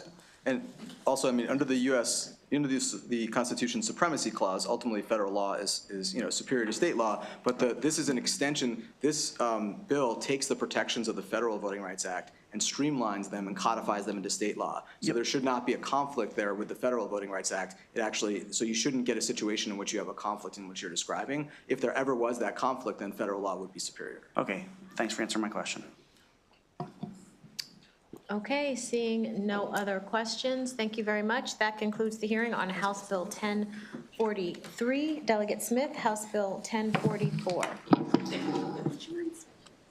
Good afternoon once again, friends of Ways and Means. Thank you, Madam Chair, Madam Vice Chair. For the record, Delegate Stephanie Smith, here to present House Bill 1044. And House Bill 1044 in many ways seeks to prevent some of the challenges that we discussed in House Bill 1043. One of the ways that we can ensure that policies are not adopted at the municipal level that could lead to other hardships and also could dilute the ability for people to be successful as voters is to have pre-clearance. This is something that is very much well understood at the federal level, that certain states had to have a pre-clearance of their voting changes pursuant to the fact that they had a demonstrated history over time that there had been irregularities and discriminatory practices with voting. And so similarly, what House Bill 1044 sets forth is that there are covered jurisdictions and there are covered policies. And covered jurisdictions would be jurisdictions that have had in the previous 25 years violations of the provisions set forth not only in this bill, but also in the Federal Voting Rights Act and various other statutes to provide an opportunity, or rather a requirement rather, that they pre-clear any proposed changes in their voting kind of provisions to the Attorney General or the Circuit Court of Anne Arundel County, which oversees those types of matters. Now, if you are not a clearance-focused covered jurisdiction, you can just simply set forth your changes to the Attorney General for consideration. So in many ways, it's trying to prevent the adoption of statutes that will be discriminatory and then lead to further causes of action. We're trying to prevent those from ever becoming law in the first place. So that's what House Bill 1044 is really focusing on, as well as prohibiting voter intimidation and deception and obstruction and other policies that also corrupt the ability for someone to vote as they are legally provided to do so. So that is essentially the high level of what House Bill 1044 is trying to do, is to prevent the harms that are remedied through 1043. So welcome any questions. Again, just want to reiterate, this entire package of the Maryland Voting Rights Act, my two bills, Delegate Mercury North and et cetera, is really designed to create state causes of action in a moment where we find the Federal Voting Rights Act deeply, deeply hampered and weakened. So thank you for your careful consideration of House Bill 1044, and I will yield to the other witnesses. Thank you so much.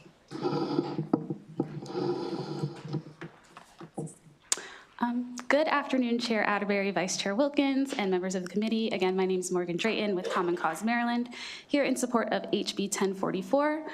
This bill provides a framework for determining which jurisdictions are at a high risk for voter discrimination based on past voting or civil rights violations, disparities in voter participation, or discrimination within the criminal legal system that could lead to disenfranchisement, and streamlines that process of obtaining an expert review on any proposed changes just to ensure that they will not discriminate against voters based on race. In this way, HB 1044 will help to stop voter discrimination before it happens without the need for expensive and time-consuming litigation.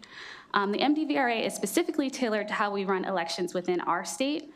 Municipalities in Maryland have full control over how they run their elections, and the bill is written so as not to interfere with their normal administrative processes. It's simply a check on municipal governments, ensuring that their final decisions don't dilute minority voting power or detrimentally impact minority groups' right to vote. County elections are controlled by the State Board of Elections, and so the MDVRA focuses on instances where counties could potentially dilute the power of voters, specifically within the redistricting process.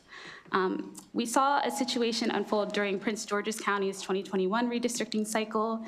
In November 2021, the PG County Council voted to approve an amended redistricting plan created without public input that drew sharp criticism and allegations of blatant gerrymandering from county residents and other stakeholders.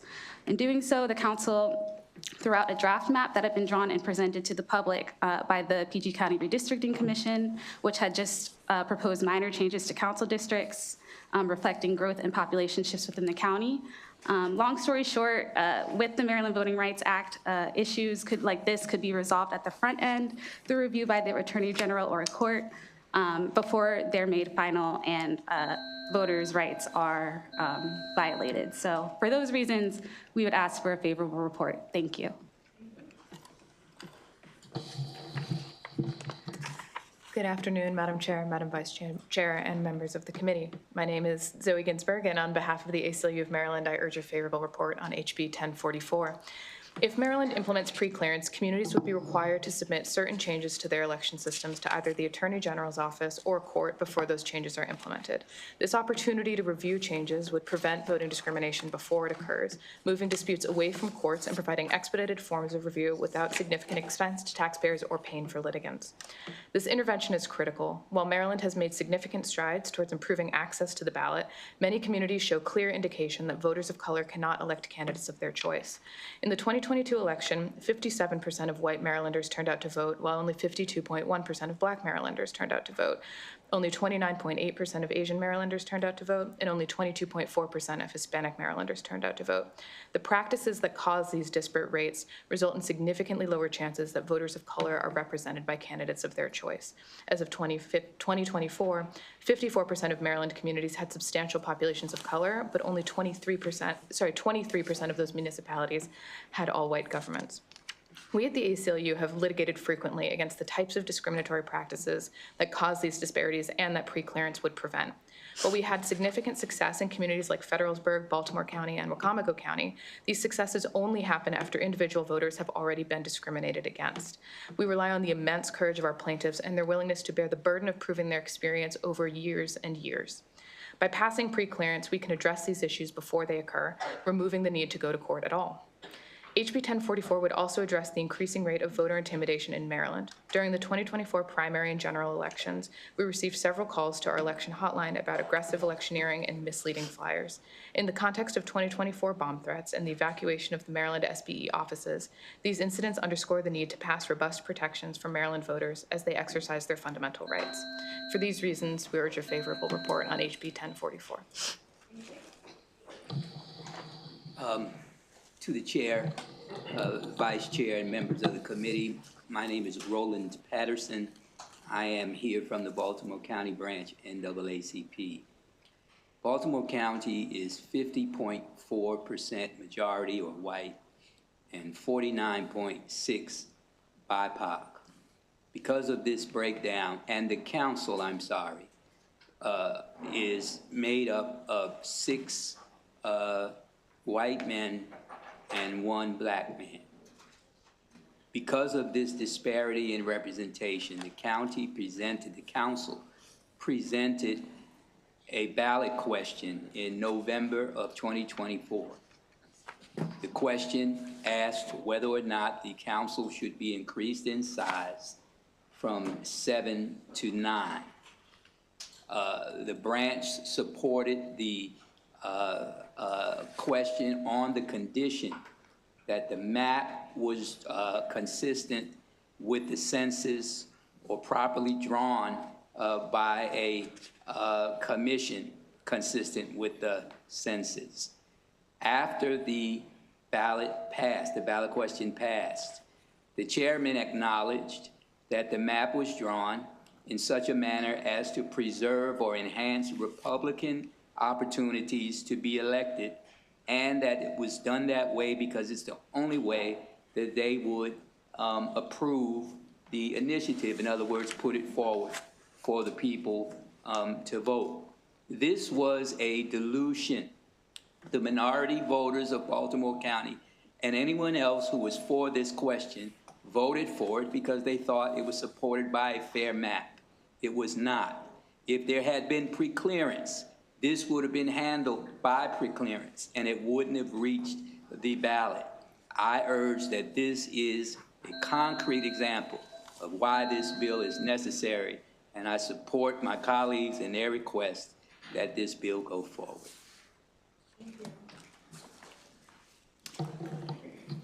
Chair Atterbury, Vice Chair Wilkins. My name is Adam Liaz, Senior Counsel with the Legal Defense Fund, and I am back up here to testify in full support of HB 1044, which is another key piece of the Maryland Voting Rights Act legislative package. As I mentioned earlier, Maryland is a top priority for LDF's work on state voting rights acts, which has only become more urgent given the threats that we're seeing at the federal level. So HB 1044, as you've heard, contains 2 critical protections for Maryland voters.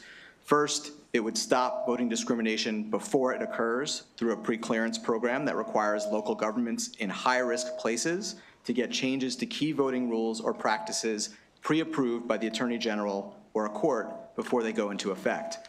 The program is modeled after Section 5 of the Federal Voting Rights Act, which was one of the most effective provisions ever designed to eradicate voting discrimination. As folks know, that program was gutted by the Supreme Court in the Shelby County case. Since then, 2 states have established state-level pre-clearance programs.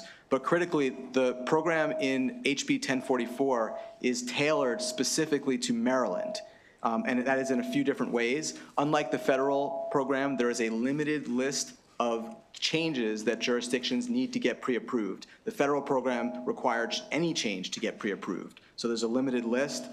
In addition, there are coverage prongs that are designed specifically to meet Maryland's needs and the landscape of discrimination in Maryland. And then, as we also previously heard, it separates coverage of counties and municipalities because of Maryland law. So critically, this is a program tailored to Maryland, and it should avoid costly litigation because it gets ahead of the problem. In addition, HB 1044 provides robust protections against voter intimidation, as you heard, and this includes empowering voters to protect themselves and not just depend upon state officials as they have to now. And notably, both of these provisions are extremely popular, with more than 8 in 10 supporting preclearance and 91% of Maryland voters supporting protections against harassment and intimidation. Thank you. Okay, do we have, Ken Phillips is signed up again? Like, are you coming up? Yeah, just one person could swap out, stay close by for questions. And then do we have Kashana Cross? No, okay, so we'll just have this one witness, and then we'll go to questions.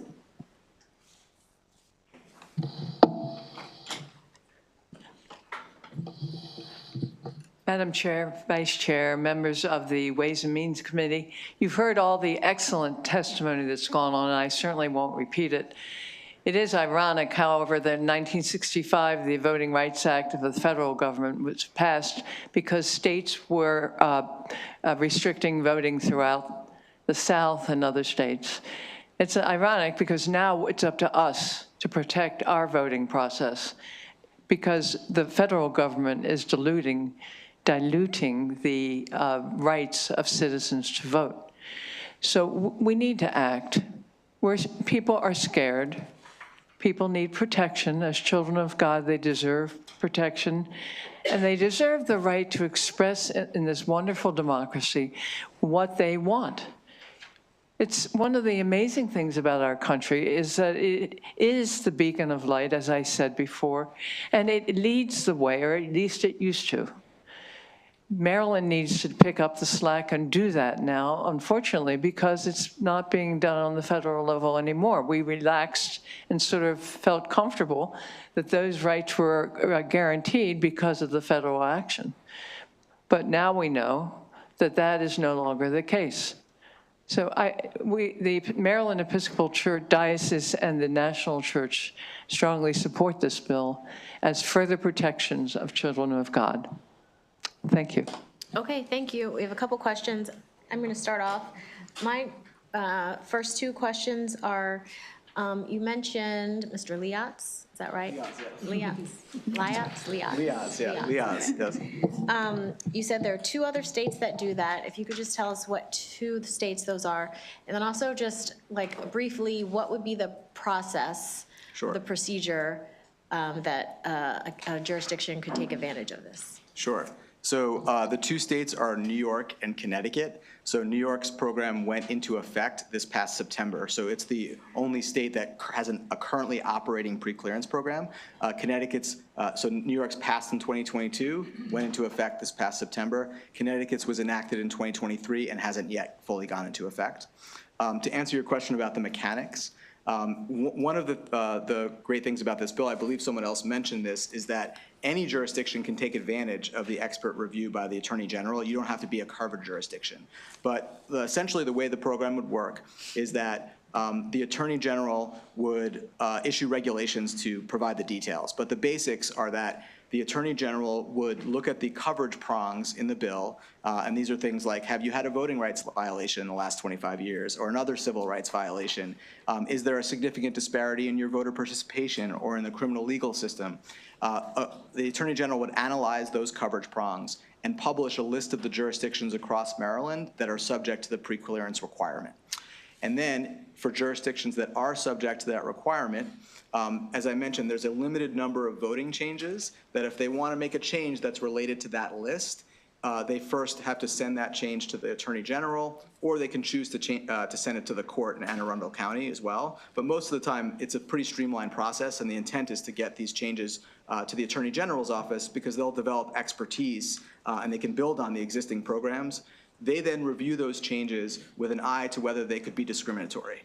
And if they're not, most of those changes, 90-something% should be routine. They would just say, okay, no problem, go ahead with your change.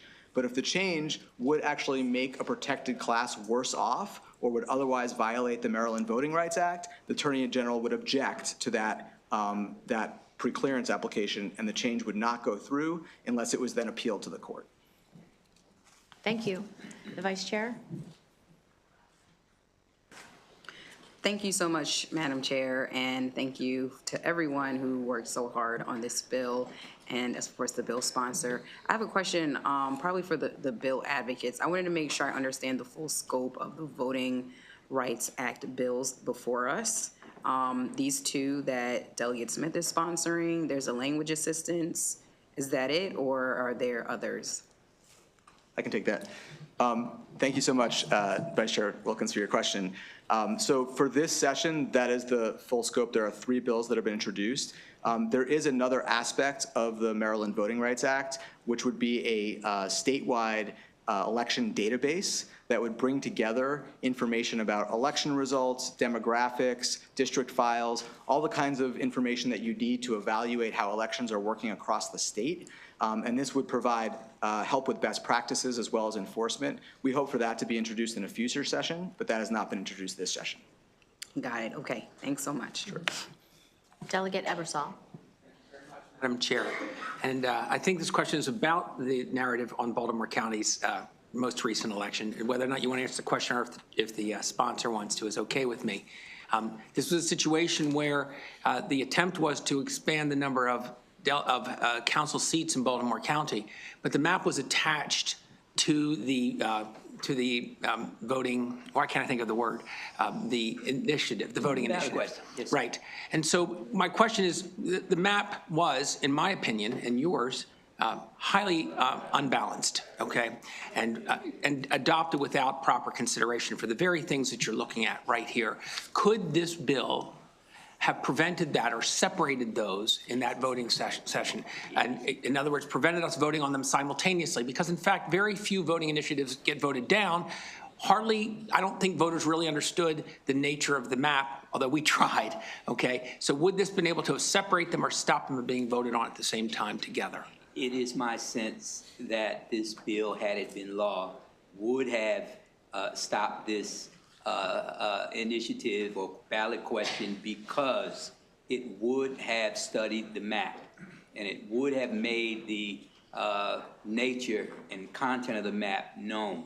And so for that reason, the map was essentially a secret as a practical matter. No one knew.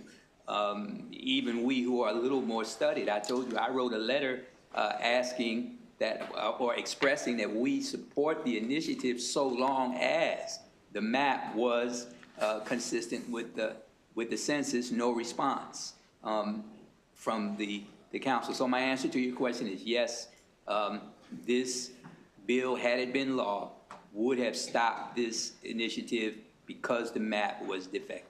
I wish we'd had it before, but I thank you for bringing it now. Can I add one thing to that? Certainly. So I think that's up to the chair, actually. Madam Chair, can I add one thing? Sometimes I, get it in my head. I just want to, what your question really, and the response from the gentleman really highlights that one of the things that we lost when we lost Section 5 of the Federal Voting Rights Act was the advance notice of changes like this, right? So when something got submitted to the Attorney General federally, everyone would know the nature of that map. So this bill would provide that in the covered jurisdictions, because you have to submit it to the Attorney General, as the gentleman said, and then Delegate Smith's prior bill, 1043, would also improve notification across the state. So you're really highlighting an important aspect of these legislation. Thank you, and I'm convinced this map would have been evaluated that way. Delegate Hornberger. Thank you, Madam Chair. 2 questions, if I may. The first one is, what happens when it's determined that the status quo is in violation? Because we keep making reference to new and changes and evaluation of what's happening next. What happens when the status quo is determined to be in violation? So there wouldn't be occasion for that to happen because only changes are submitted. So, okay. Yeah.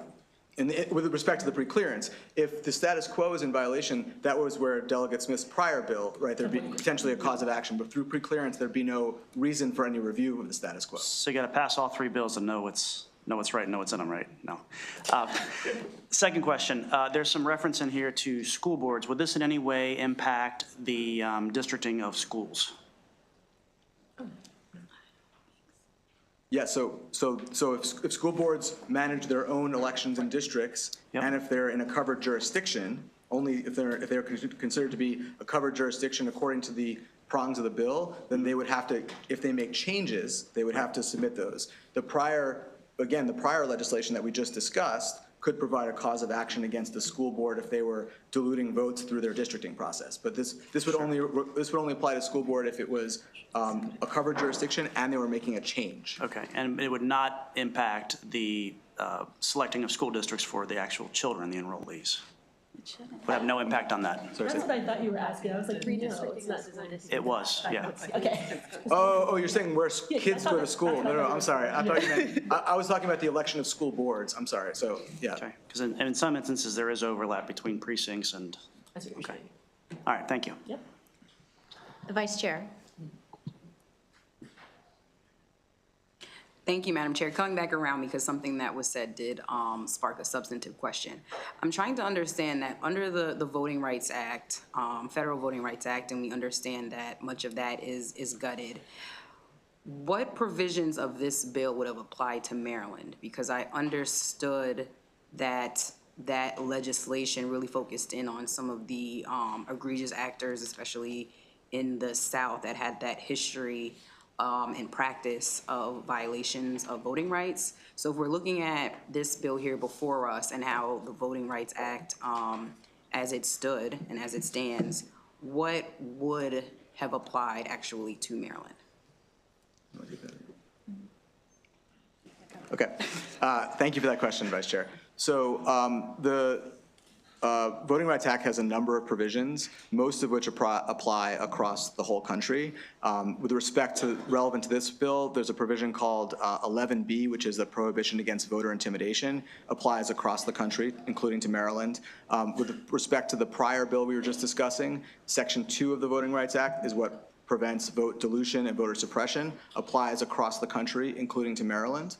The pre-clearance program, which was Section 5 of the Voting Rights Act, there was a framework for determining which jurisdictions under Section 4 of the Voting Rights Act. That is the part of the law that the Shelby County decision struck. Maryland was not covered under Section 5. However, and that many southern states were, but I would also point out that parts of New York and parts of California were as well. Part of Michigan, there's a town in Michigan. So it was not it was many southern states, but not exclusively southern states that were covered under that law. Part of the law. Yeah. Okay, are there any other questions? Okay, seeing none, thank you very much. That concludes the hearing on House Bill 1044. The Vice Chair, House Bill 1110. And you have Joanne Antoine and Ms. Nakia Randolph, and virtually Monica Cooper and Keisha Morris. Desir.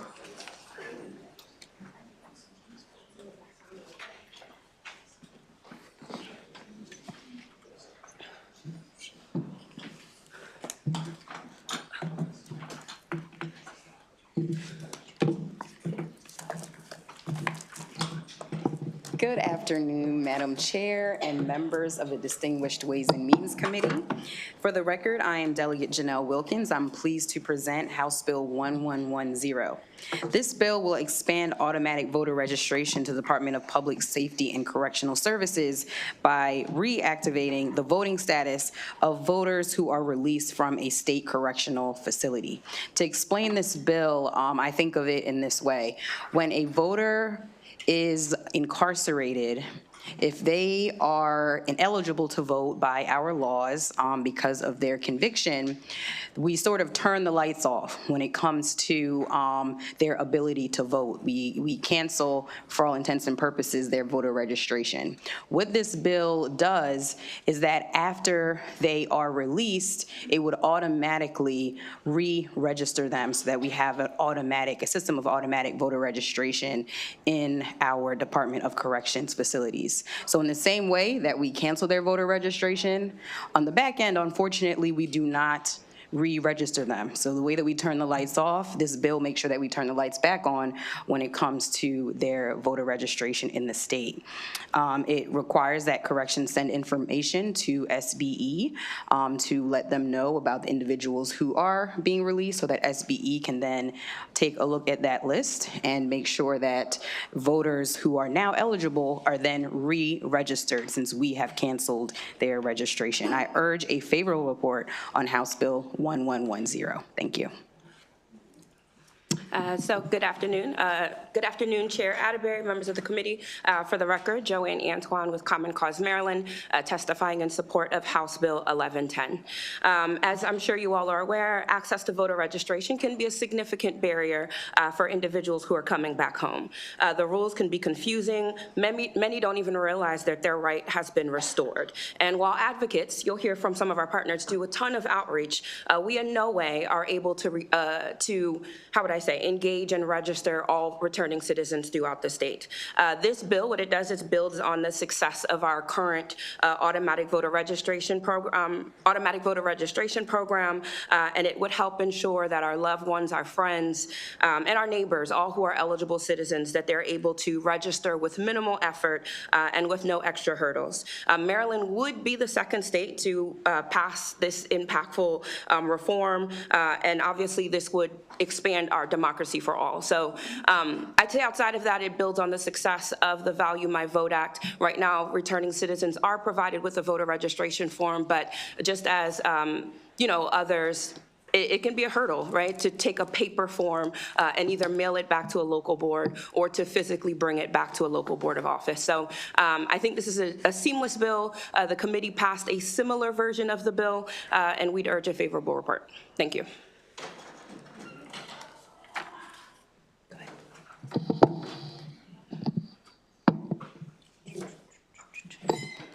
Good afternoon, Chair Atterbury, Vice Chair Wilkins, and esteemed committee. My name is Nika Ducky-Randolph, and for the record, I'm here representing Out for Justice. I am the Membership Advocacy and Strategic Partnerships Coordinator, and we urge a favorable report for House Bill 1110. House Bill 1110 hits home for us. Our founder, Trina Selden, actually founded the organization in response to her own ballot access issue, and since then, the organization has been doing work on behalf of returned citizens all over Maryland to ensure that they have ballot access. I'd like to take the time during Black History Month to remind the committee that of an African proverb, individuals who are denied the warmth of a village will burn it down to feel it. And I feel like that's something that we see all over the country, and that's something that I hear all the time when I work directly with members. A lot of them, like we've mentioned, don't really understand that they have the right to vote, that they have access to advocate for themselves when they return home, and that barrier prevents them from any sense of community, any sense of a dignified life. So we really want to change that, and this bill seeks to address that and all of the racial disparities that are accompanied with that. Thank you, and we urge a favorable report for the committee. Sorry. Good afternoon again, Chair Atterbury, members of the Ways and Means Committee. For the record, Nikki Tyree, Executive Director for the League of Women Voters of Maryland. Fully in support of this bill. I think that it's important to not repeat what my colleagues have said, but to urge you to consider that when people are being released, they should not be met with obstacle after obstacle while trying to re-engage with society, and voting is one of the most critical aspects of that re-engagement. This bill would allow them to circumvent some of the more arduous and laborious tasks of having to not only learn about their own status, but also have to seek out those people who could help them get re-registered, where they have to go, who they have to talk to, and instead just be informed that they are good to go and they can show up and vote just like any other Marylander. We urge a favorable report. Thank you. Okay, thank you. We will jump to our virtual witnesses. Ms. Maura Desir for 2 minutes, please. Good morning, Chair Atterbury and members of the committee. My name is Keisha Morris Desir, and I'm here representing the National Voting in Prison Coalition. The National Voting in Prison Coalition is a coalition of about 30 state and national groups, and we urge favorable report of HB 1110 to ensure that Maryland automatically registers individuals to vote upon leaving prison. As a reminder, everyone in Maryland has the right to vote once they leave prison. This bill would simply require that Maryland's Department of Public Safety and Correctional Services electronically transfer the name and residential addresses of individuals released from prison to the State Board of Elections to register eligible individuals. This would serve to modernize the current system and serve as an expansion of Maryland's AVR, automatic voter registration program. Maryland first adopted statewide automatic voter registration in 2018, and to date, that program has largely relied on public interaction with the Department of Motor Vehicles. HB 1110 will allow us to ensure that our most vulnerable and disenfranchised citizens have a chance to realize democracy, as they may not interact with the DMV at the same rate as other Marylanders. Providing access to the ballot for all Americans impacted by the criminal legal system would give everyone the same opportunity to fulfill their civic duty and fully participate in their communities. Citizenship does not end at the prison gates, and neither should the freedom to vote. As my colleagues before me have already mentioned, there's a lot of confusion around voting rights for impacted individuals. Nationwide, there are about 18 million people that are confused about their voting rights and do not vote because of it. HB 1110 ends that confusion in Maryland. So the National Voting Prison Coalition urges your favorable report. Thank you. Thank you. Okay, Monica Cooper, please, for 2 minutes. Thank you, Chairwoman, and thank you, Vice Chair. The first thing I want to say is I'm a little anxious because we lost our voting rights champion, my 95-year-old grandmother who passed away February the 20th during the morning time just recently. But I'm going to do what she would want me to do. I'm going to keep pushing and I'm going to keep moving because she went through so much just to have access to the ballot. So I'm going to keep moving, and I urge everybody in that chamber to keep moving because there are some folks who have produced generations of people who, just like they tried to stop my grandmother from voting, they're trying to stop folks from voting. It is more favorable and more desirable in this country to have registered voters. There could be nothing but a beautiful outcome. In fact, one of the distinctions with being a citizen of this country is having your right to vote. The citizenry is attached to your vote. And I'm not going to cry. I feel like it, but I don't want all y'all to be looking at me. So I'm going to just say that we urge a favorable vote on House Bill 1110 because we don't know what tomorrow might bring. We do not know what tomorrow might bring. The time is now and the hour is now. Every single voting rights bill that this chamber can pass, I urge you to pass it, every single one. Don't leave out one. And let the other folks in this country see what Maryland is about.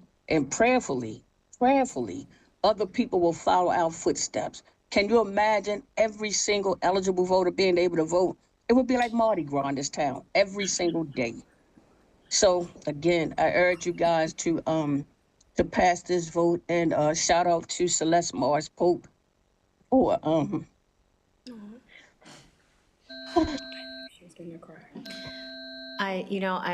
sorry to hear about the passing of your grandmother. I have a 95-year-old grandmother who is still sharp as a tack and kicking, and it is a blessing. So I am sorry to hear that.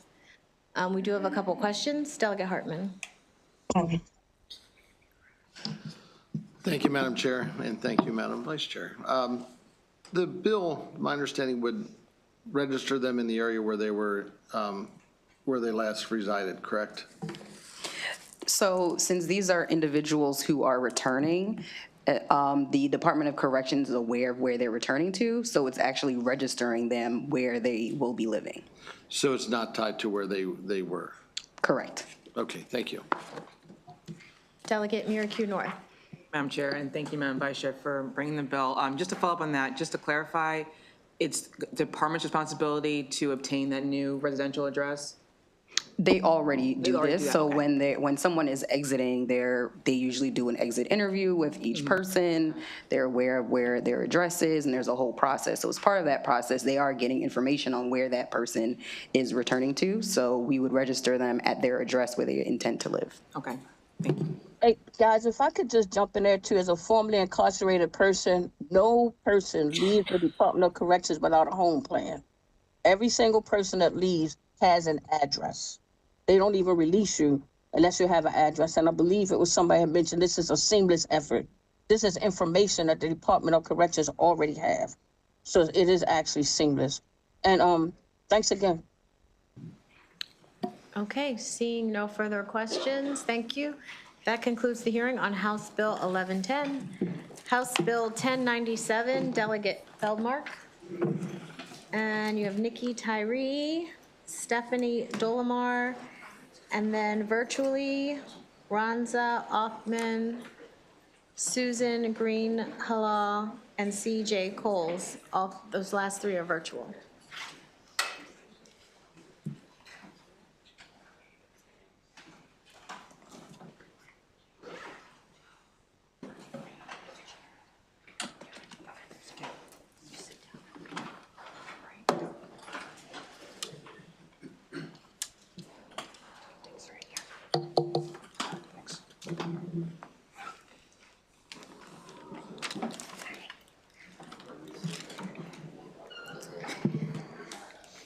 Thank you. Good afternoon.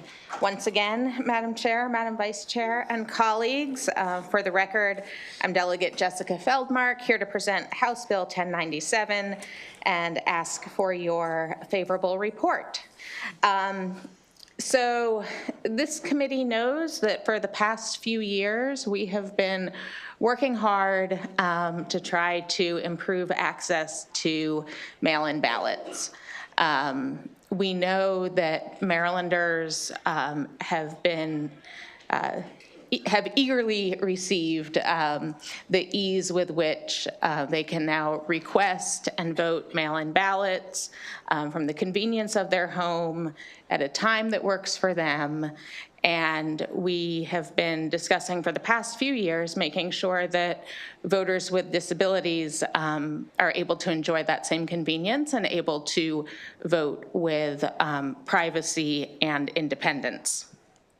And this bill proposes to convene a work group to look at this issue because I think there is strong agreement that we want to increase accessibility without compromising security.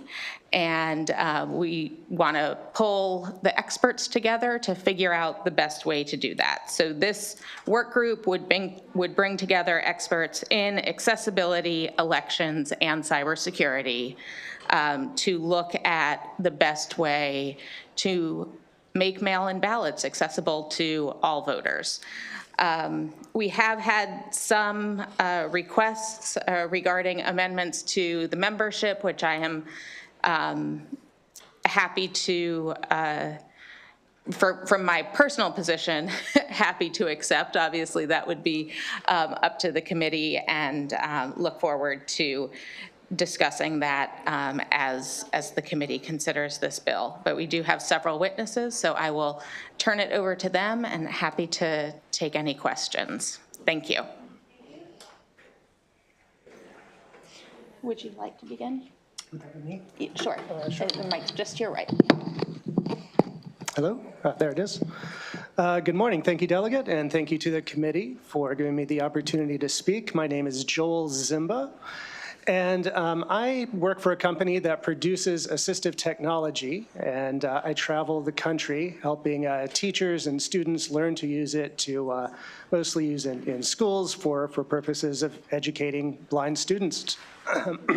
So that means I travel a great deal. In fact, I was out of town for all of October and much of November of this past year when a rather momentous election happened.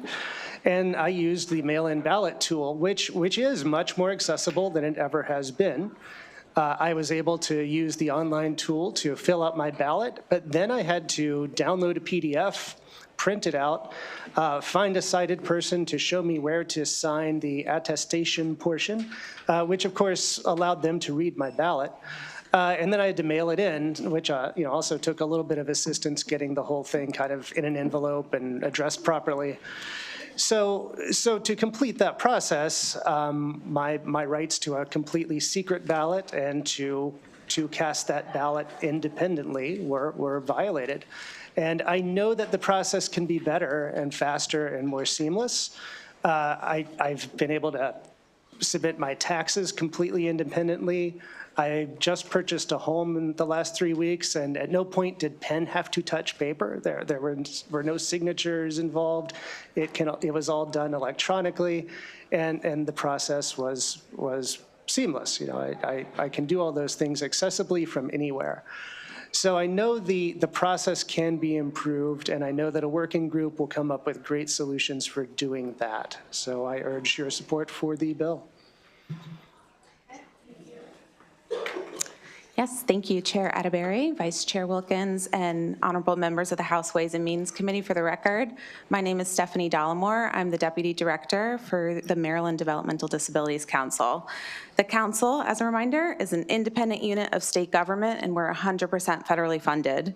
We are led by a council of people with developmental disabilities and their family members with the goal to create change so people with developmental disabilities can live the lives they want with the support they need.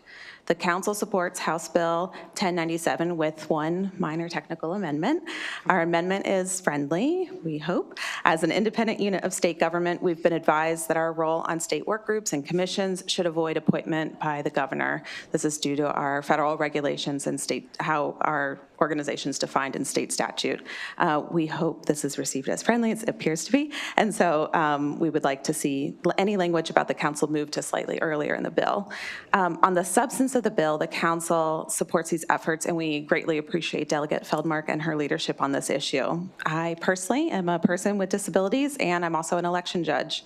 One of the reasons I became an election judge is because I wanted to remove barriers for other people with disabilities on election day. This issue is deeply personal for me. So I want to leave you with 3 points that I hope you consider as you look over this bill. People with disabilities participate in the electoral process at lower rates compared to people without disabilities. About 52% of people without disabilities vote. The average for people with developmental disabilities, the community that my council supports, only about 37% of that population votes.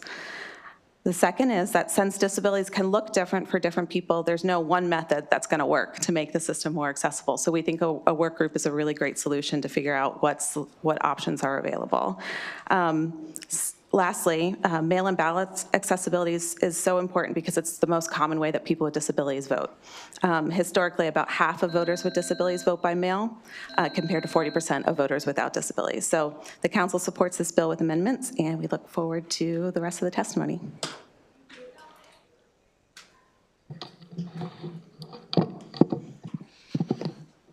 Good afternoon, Chair Atterbury. Again, Nikki Tyree for the League of Women Voters of Maryland. We are in support of this bill, the work group study. We think that Maryland is already leading as an accessibility in voting partner to all people. And we would like to see what else could be available to Marylanders. We also believe that security is paramount to the integrity of our elections, and any new voting methods that were introduced would have to have security 100% behind it. So we are honored to be included in the list of people that Delegate Feldmark has come up with, and we would like to be part of the conversation that ensures more accessibility, but also keeps security and integrity at the forefront of the conversation.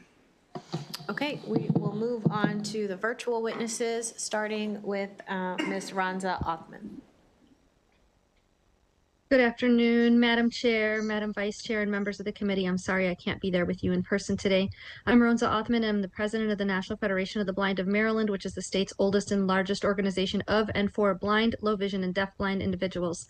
My ballot is neither secret nor independent, and I've testified before this committee numerous times on why. But the bottom line is that The current method of making people with disabilities who can't use paper ballots return a paper ballot is in fact discrimination. During the 2024 primary, I was traveling for my job the entirety of the early voting period on election day. I received my absentee ballot via the secure portal as required by law, no problem. I didn't have access to a printer, so I went to a local library in the state where I was working. That library, like virtually every library, doesn't have software on it that will verbally read the screen, which is how I independently operate a computer. So I asked the librarian to help me print my ballot. She had trouble, called another librarian, and then another, and then their IT person. No luck. So I went to another library, same issue. So I went to a college, thinking they have a whole IT department that could help me. Same issue. Each time I was asked why I voted for who I voted for by at least one person, and some of them tried making their argument why I should vote for somebody other than who I chose. Then, after we finally did get my ballot printed, I needed somebody to help me sign in the little box, address it, and mail it in. I don't know if the people I voted for are actually the people who were selected on the ballot that got counted for me, because people besides me had their hands and their eyes on my ballot and could have changed my choices without my knowledge or consent. I'm not going to report strangers for trying to influence my vote who I'm never going to see again, don't know their names, and wouldn't know how to find them usually. And I'm certainly not going to report a family member or other person upon whom I'm dependent and who has a power dynamic over me. It took me 3 days, roughly 12 hours, and roughly 17 people who saw my ballot before I could finally get it printed and submitted. This is not an isolated incident, not unique only to me. Print-disabled people don't typically have printers. 33 states have figured out an alternate way for how people can vote using who have printed disabilities. Surely Maryland can figure it out, and let's get all the smart people in the room who can focus on security, who can focus on accessibility, who can focus on operations, and solve this problem for once and for all. Thank you so much. Please vote favorable, and I'm happy to answer any questions you may have. Thank you. Next, Susan Greenhilla for 2 minutes, please. Good morning, Chair Atterbury, Vice Chair Wilkins, and members of the committee. Thank you for the opportunity to testify on HB 1097 to establish a working group to examine accessible absentee voting methods.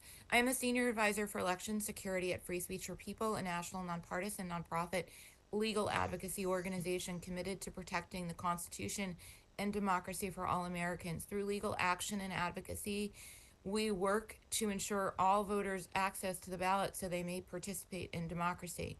So we recognize and agree with the intent of this bill, but we have some reservations about the approach and method. There is no question that voters with print disabilities face unique challenges in returning an absentee ballot, as we've just heard. And we absolutely agree we have to explore to address those challenges. But we're not sure that this bill is the best way to do it. It has been well established and settled science that returning ballots electronically over the internet is dangerously unacceptably insecure. The Maryland Department of Legislative Services has already conducted extensive and exhaustive research into this matter and presented its findings to the committee last year, concluding that electronic return was too insecure and that Maryland was also unlikely to face any litigation to force online ballot return under the ADA. In order to be productive, any attempt to seek accessible mail voting solutions should clearly lay aside the question of electronic ballot return entirely and focus exclusively on other accessible mail-in voting solutions that do not include electronic ballot return or any type of internet voting. Unfortunately, this bill doesn't recognize the extensive work that's already done to examine an online ballot return, and it would be helpful for any work commission created by the legislature not to get bogged down in re-examining a question that's already been very deeply studied. Thank you for the opportunity to speak today, and I welcome your questions. Thank you. Next, CJ Coles, please, for 2 minutes. Thank you, Madam Chair, Vice Chair, and members of the committee. My name is CJ Coles, and I represent Verified Voting, a nonpartisan nonprofit organization with a mission to promote the responsible use of technology in elections. While we do not oppose a work group to study ways to increase accessibility to the ballot as proposed in House Bill 1097, we want to ensure that the study does not include ways to return a voted ballot electronically over the internet. 4 federal government agencies have concluded in a risk assessment that electronic ballot return is high risk, even with security safeguards and cyber precautions in place.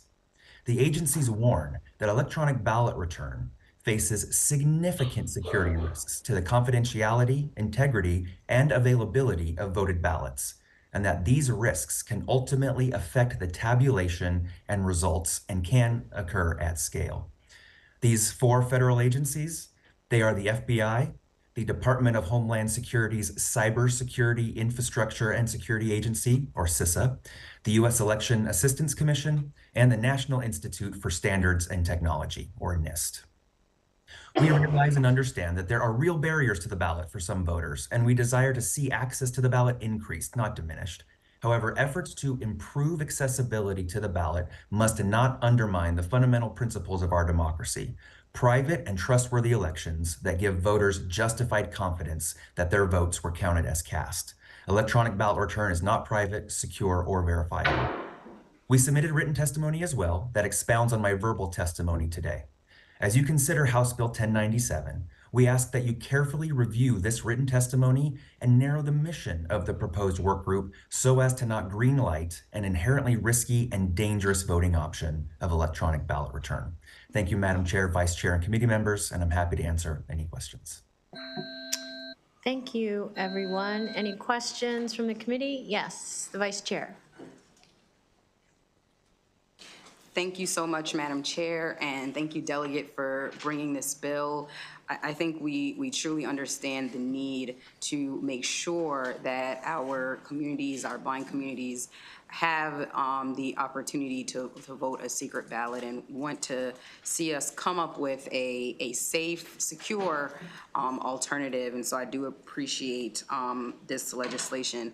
I wanted to unpack a little bit more with the gentleman who just spoke from verified voting, and understanding your concerns with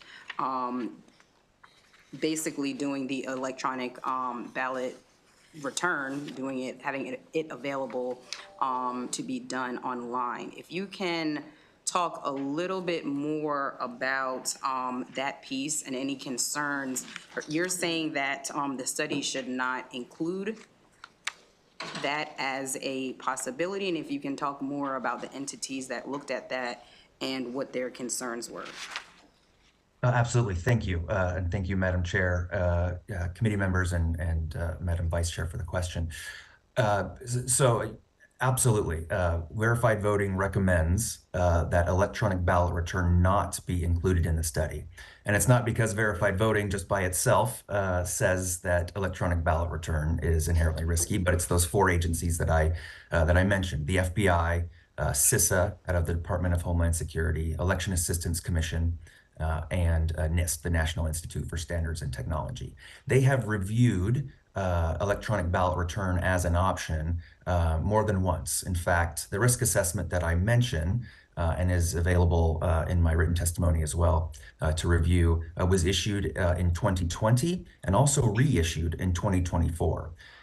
And if you think about federal agencies issuing and then reissuing memos, that doesn't happen very often. In fact, it's very rare that something that is operative, which happened in 2020, saying don't do this if you don't have to, them to reissue that in 2024 was actually an extraordinary step because they had not rescinded that. So they wanted to make sure that that information was out there for election jurisdictions and for voters. So to sum this up and to really get to the heart of the question, we often hear that technology has advanced, it has improved, and there's better security in place today.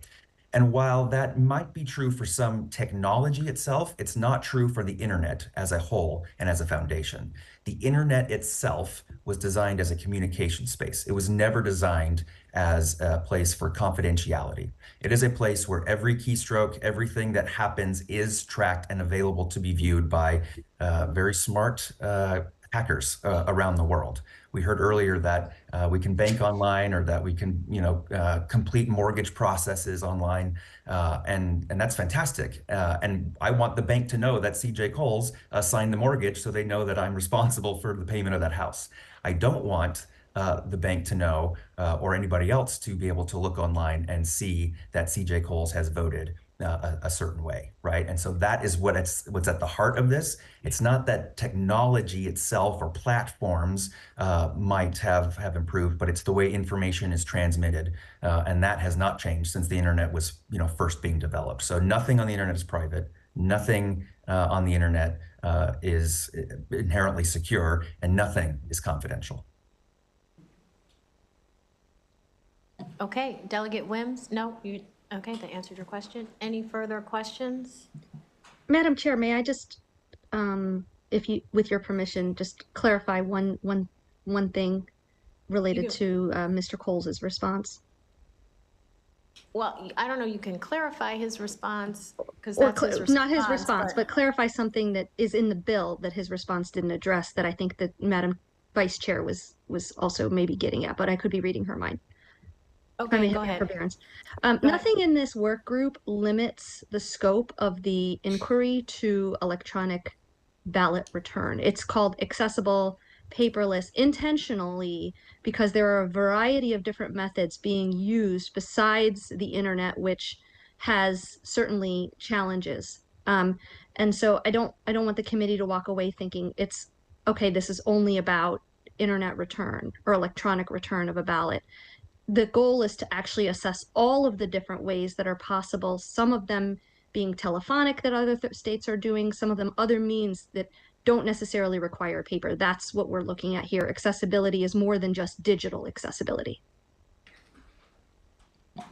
Okay, any further questions?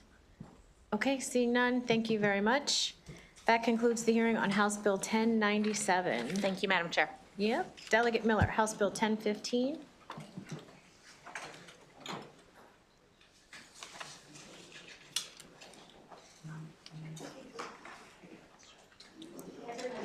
Yes.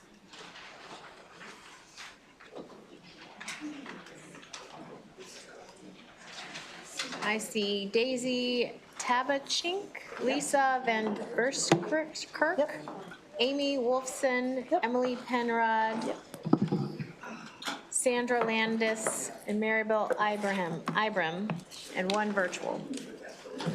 You can swap out. If there's not enough seats, you can swap out once somebody testifies.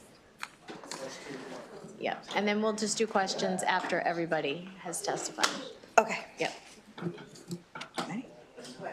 Good afternoon, Madam Chair, Madam Vice Chair, and fellow members of the Ways and Means Committee. I am Delegate April Miller, and I am here to ask for your favorable report on House Bill 1015, which I like to call the Happy Healthy High Schoolers Act of 2025. Sleep is a bipartisan issue, and I would like to thank Senator Benson for cross-filing this bill, as well as my very bipartisan co-sponsor panel. Maryland has studied the school start time issue for over a decade now. Year after year, study after study proves that later school start times are imperative to curing the chronic sleep deprivation that is a health crisis, especially for our high school students. The Office of Public Health studied the impact of sleep deprivation on academic performance, health, and safety. And as you read the Mabe, Howard County School Board, and the State Board testimony, think about the recommendation that no school should begin before 8 a.m.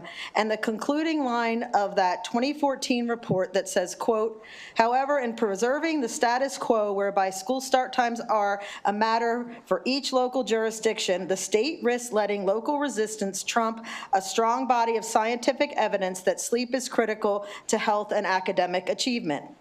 Lieutenant Governor Miller's resultant 2016 Orange Ribbon for Healthy School Hours requires that no elementary school would start before 8 a.m. and no middle and high school before 8:30. No school system in Maryland has received the Orange Ribbon status. Setting appropriate school start time necessitates state intervention, as local control has been neither effective nor responsive to overwhelming sound sleep science. As some school systems continue to completely ignore the science of sleep like they did the science of reading, our students will continue to pay the very steep price. We hear a lot in our committee about the importance of curriculum that is developmentally appropriate. So why do we continue to ignore the fact that it's not developmentally appropriate to start our middle and high schools before at least 8:30 a.m.? The American Academy of Pediatrics and the American Academy of Sleep Medicine, as well as most health organizations, recommend that teenagers get 8 to 10 hours of sleep a night. Yet the 2024 National Sleep Foundation Sleep in America poll found that 80% of teens sleep 8 hours or less. Our own Maryland YRBS 2022-23 results show that only 22% of our high schoolers get an average of 8 or more hours of sleep, and 50% get 6 hours or less. The counties that have later school start times, like Washington and Garrett, have at least 30% of their students getting 8 or more hours of sleep. Howard County has the lowest at 16.9% getting 8 or more hours. And this always brings up the age-old question, why don't parents just make them go to bed earlier? And that is where the science comes in. From the 2024 ABLE report, in early adolescence, circadian rhythms and thus sleepiness begin to shift at a later clock time. That is, the times that adolescents feel ready to sleep and to wake are delayed by about 2 to 3 hours compared to younger children or adults. They literally have a biological need to go to bed later so that their sleep-wake schedules are consistent with their biological clocks. So if school starts at 7:30, buses can start dropping off at 7 a.m., pickup time could be 6 a.m., and even if they get up at 5:45 a.m. and rush out the door, they would have to go to sleep by 8:45 p.m., which in the first weeks of school is only an hour after sunset, to get 9 hours of sleep, and by 9:45 to get 8 hours of sleep. Most teens do not even start to get tired until well after 10 p.m., and some are then impossible to get out of bed in the morning. So what are we doing to our kids by forcing them into a constant state of sleep deprivation? What is the impact? I like this description from NeuroLaunch. Bleary-eyed and barely coherent, today's students stumble through their academic lives like zombies, victims of a silent epidemic that's ravaging minds and crippling futures. Sleep deprivation has become alarmingly prevalent among student populations, threatening not only their academic performance, but also their overall well-being and future prospects.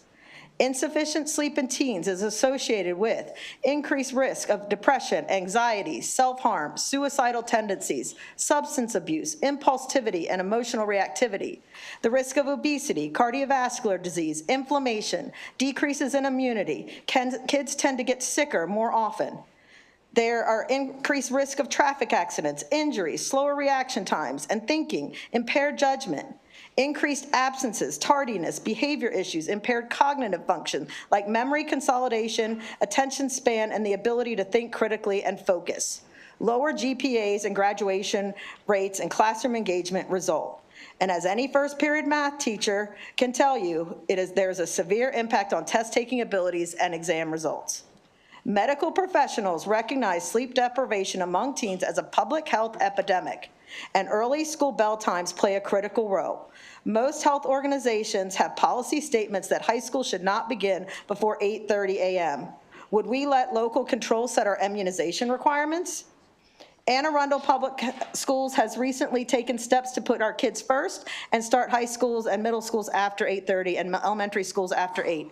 They were able to do this without significant cost to the system. There have been traffic pattern and childcare adjustments, but they are using some creative solutions to address the issues.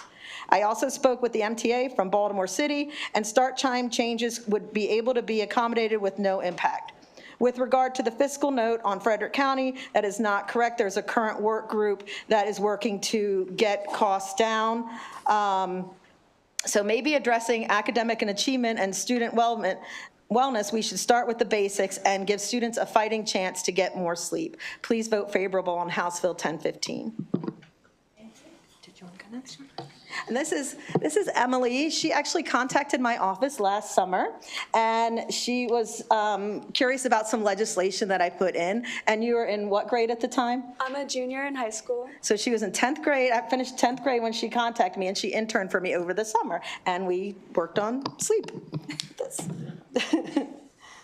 Good afternoon, Madam Chair, Madam Vice Chair, and members of the council. My name is Emily Penrod, and I am currently a high school junior in Frederick County, and I am in favor of House Bill 1015. My high school begins at 7:30 a.m., and during my freshman and sophomore years of high school, my bus would arrive at my house at 6:15 a.m., meaning I had to wake up at 5:30. Throughout the school year, I became increasingly exhausted and sleep deprived, as I would get 6 hours of sleep each night on average. I found it extremely difficult to concentrate and perform my best in my first block class, causing me to perform below my expectations on quizzes and exams. I would miss questions that I could later look back upon and easily get the correct answers. Along with the constant feeling of exhaustion throughout the school day, I found myself experiencing migraine headaches more and more consistently throughout the school year due to sleep deprivation. It got to the point where I was constantly in fear of experiencing a migraine and having to miss important events or instruction. Despite my attempts to fall asleep earlier, it's felt nearly impossible to achieve with my heavy load of schoolwork and extracurriculars, as well as my body's inability to fall asleep earlier. Now, in my junior year of high school, I have the privilege of driving myself to school, and I get about an hour more of sleep each night, and although I am still exhausted, I experience migraines less frequently. Although 7 hours of sleep is still not sufficient for me to perform my best, many students across the state are expected to perform well with even less sleep. Thank you.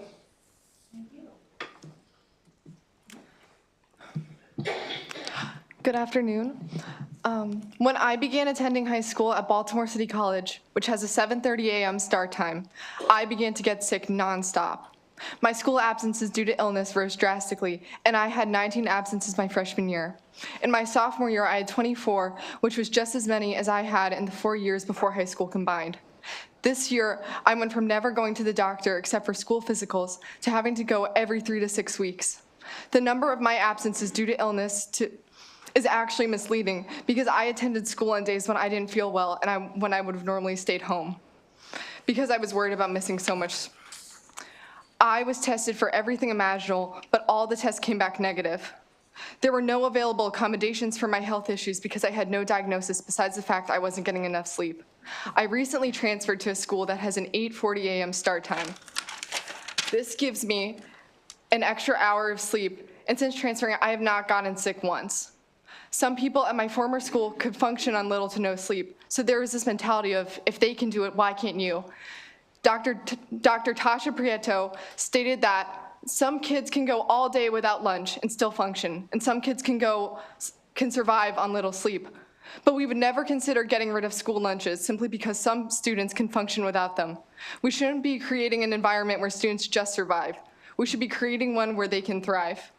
Even though this issue no longer affects me directly, I think that everyone has the right to be well rested and not have to make the choice between an education and their health.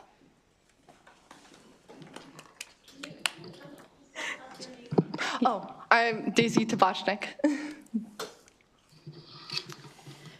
Good afternoon, Chair Atterbury, Vice Chair Wilkins, and members of the Ways and Means Committee. I'm Lisa Van Buskirk of Start School Later Anne Arundel County, and also I lead the Start School Later Maryland chapter. Thank you for the opportunity to provide testimony in support of HB 1015. Before we can discuss changing school start times, we need to understand the current school start times. As MSDE does not track this information, the only state in the US that doesn't track this information, I personally calculated the average middle school start time is 8:17. The average high school start time is 7:57, and the average start time for charter middle and high schools is 8:21. My written testimony contains tables with all of this information. As you can see, many individual middle and high schools, public and charter, meet this bill's requirements. Anne Arundel County fully meets the requirements of this bill, and with just 10 minutes of modification to Garrett County's high school, they would meet it as well. Relying on local control and local advocacy efforts has resulted in limited success in Maryland, despite 3 decades of advocacy. When school systems are unable to act, the state of Maryland has an obligation to help them. Waiting for school systems to act ignores the very real harm imposed on sleep-deprived students. What helped both Anne Arundel County and Howard County was the use of outside transportation experts to assist the school system in thinking through their transportation policies and operation. Transportation is not the biggest obstacle to new school hours. Fear of change is the biggest obstacle. Fear of change leads school systems to assume they have perfect transportation systems, when in fact they do not.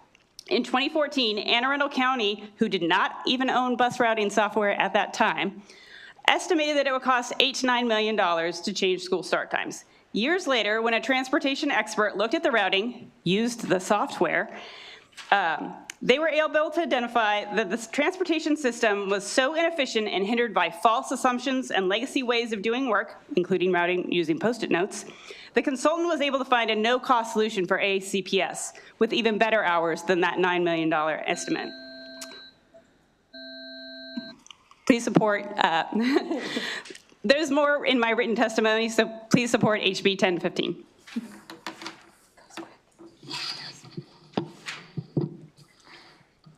Good afternoon, members of the Ways and Means Committee. I'm a professor of psychology at Loyola University, Maryland, and a member of the Start School Later Board of Directors. I have been engaged in adolescent sleep research for over 30 years. I am co-author of the 2014 American Academy of Pediatrics Policy Statement on School Start Times for Adolescents and the recent ABLE report titled Later School Start Times for Adolescents in Baltimore City Schools. And I quote from the report, consistent with the concept that a student's opportunity to obtain sufficient and regular sleep should not depend on zip code. We recommend that city schools support legislation setting statewide parameters and guardrails to ensure that schools cannot require students to be in class unsafe, unhealthy, and at counterproductive times. My colleagues and I, sleep psychologists, pediatricians, educators, and my current college students at Loyola University know that insufficient sleep in adolescence is an important health concern that significantly affects the success of middle and high school students. By supporting HB 1015, you and all of Maryland will help ensure equitable, healthy school hours. With the onset of puberty, and this has already been talked about, adolescents experience a sleep-wake phase delay, later sleep and wake times of up to 2 hours. And at the same time, teen sleep needs do not decline, with optimal sleep being about 9 hours. In other words, average teens have difficulty falling asleep before 11 and awakening at 8 a.m. or later. And I'm not going to continue because some of this was already stated. I have no doubt that based on longstanding research and real-world examples from school districts across the U.S. and specifically Anne Arundel County, that delaying school start times is an effective countermeasure to sleep deprivation and has benefits for all students: school success, physical and mental health, safety. Please lead Maryland and the nation and support HB 1015 today. Can you tell us your name, please? I'm Amy Wolfson, professor of psychology, Loyola University, Maryland. Thank you. Ma'am, just pull the mic closer to you. Good afternoon, members of the Ways and Means Committee and attendees. Thank you so much for the privilege of appearing before you today to speak about HB 1015. My name is Sandra Landis, and I am the Montgomery County Chapter Leader of Start School Later. I also chair the Bell Time Subcommittee of the Montgomery County Council of PTAs. This body led the nation in 2016 by enacting the Orange Ribbon Bill for Healthy School Hours, which established a voluntary incentive program to encourage school districts to implement healthy start times. This distinguished body then stepped in again in 2021 to enact House Bill 72, which allows school systems to use alternative vehicles to transport students. Such flexibility leads to increased options and potentially lower transportation costs. Yet, despite these two pieces of legislation, most of our public schools are not complying with healthy teen school start times, as recommended by nearly every medical group in the country. The undisputed science behind this is included in my written testimony. Among other problems, bell times that are too early are associated with aggression and gun violence. Sadly, these findings track to Montgomery County's experience between 2019 and 2024, when juvenile crime increased 95%. Positive impacts of delaying bell times include increasing graduation rates by 9% and decreasing a host of medical problems that harm students. In his recent State of the State speech, Governor Moore indicated that his goals require ensuring that Maryland has the best public schools in the U.S. By enacting House Bill 1015, the third critical piece of our legislative bell time trilogy, this body has the opportunity to establish guardrails to ensure that teens attend school when they are biologically available to learn and succeed. Some school districts might want to claim local control over this issue. However, with local control comes responsibility, which most localities have shirked, and which is why this legislation continues to be warranted. We encourage you to enact it for the benefit of our students, communities, and future.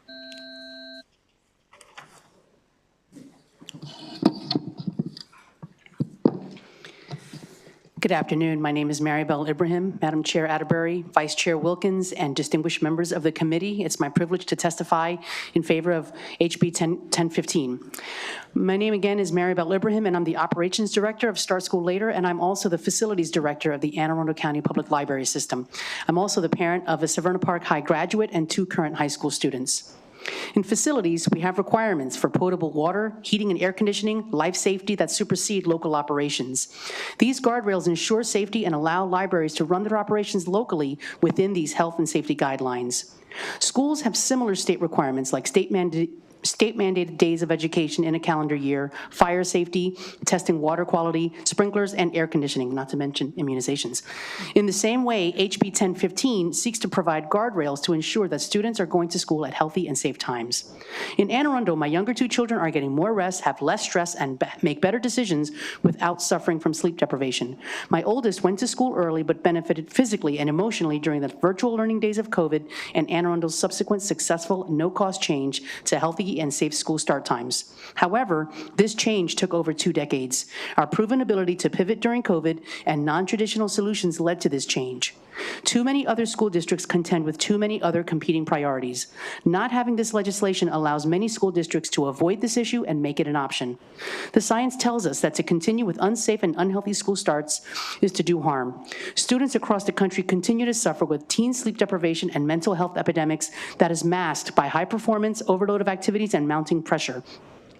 Just like fire safety requirements and other occupancy requirements in buildings, school start time legislation will assist schools to prioritize student health and will enable them to make the change so that generations of students do not continue to suffer. These guardrails will assist them and allow them to locally manage their school schedules within healthy guidelines. For these reasons, I urge you to vote affirmatively for HB 1015. Thank you. Okay, and we have a virtual witness, Andra Broadwater. For 2 minutes, please. Hi, sound check. Can you hear me?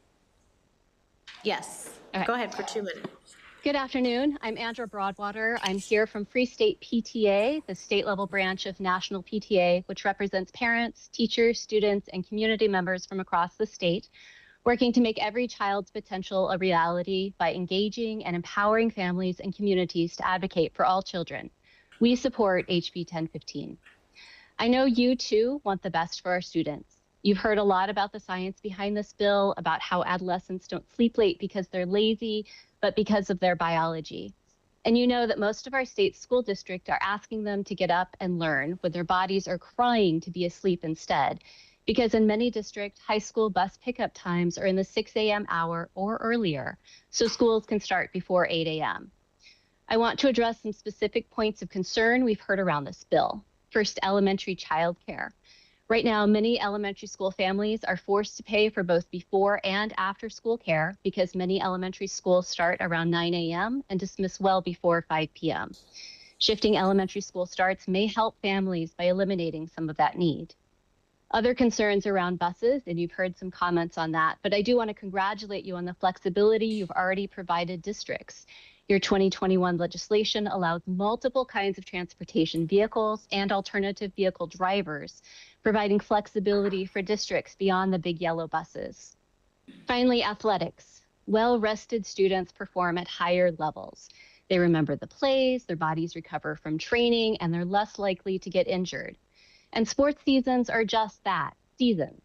Sports are not every kid and not every day, whereas first period is the same time for every kid, every day. Regulations are in place to protect students, often to keep them from being victims of what's easiest for adults. This legislation doesn't specify how districts should change their schedules, but provides the floor so districts can make it work for them while protecting adolescent health. Thank you. Okay, questions? Delegate Plakovich-Carr. Thank you, Madam Chair. Thank you, Delegate Miller, for bringing the bill. Okay, I'm going to ask a really simple, basic, maybe even dumb question. why does school start so early when the day also gets done so early? Like high schools in my district start at 7:45 and then end at 2:30 in the afternoon. Is it simply because of sports, or is there something I'm missing here?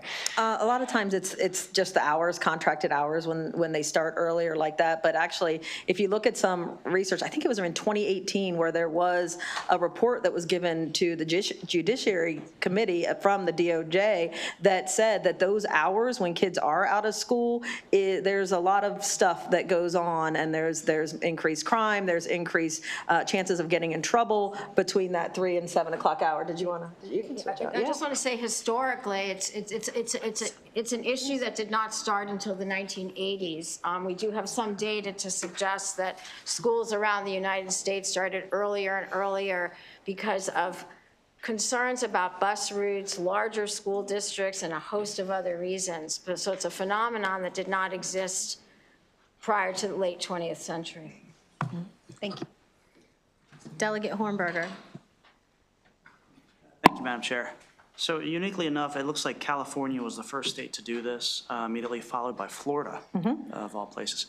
So there's a lot of debate here with the, at the federal level, this has become a talking point of the new secretary. So my question to you is, should we wait on the federal government to enact this, or should we follow suit with what California and Florida has done? I would imagine that the federal is going to be similar in this, but I think we should start moving forward with what works for Maryland. We already have school systems that are doing it. And again, it has been years and years, decades of research that have shown what roughly the floor of good school start time would be. Thank you. Delegate Fair. Thank you, Madam Chair. Thank you for the bill.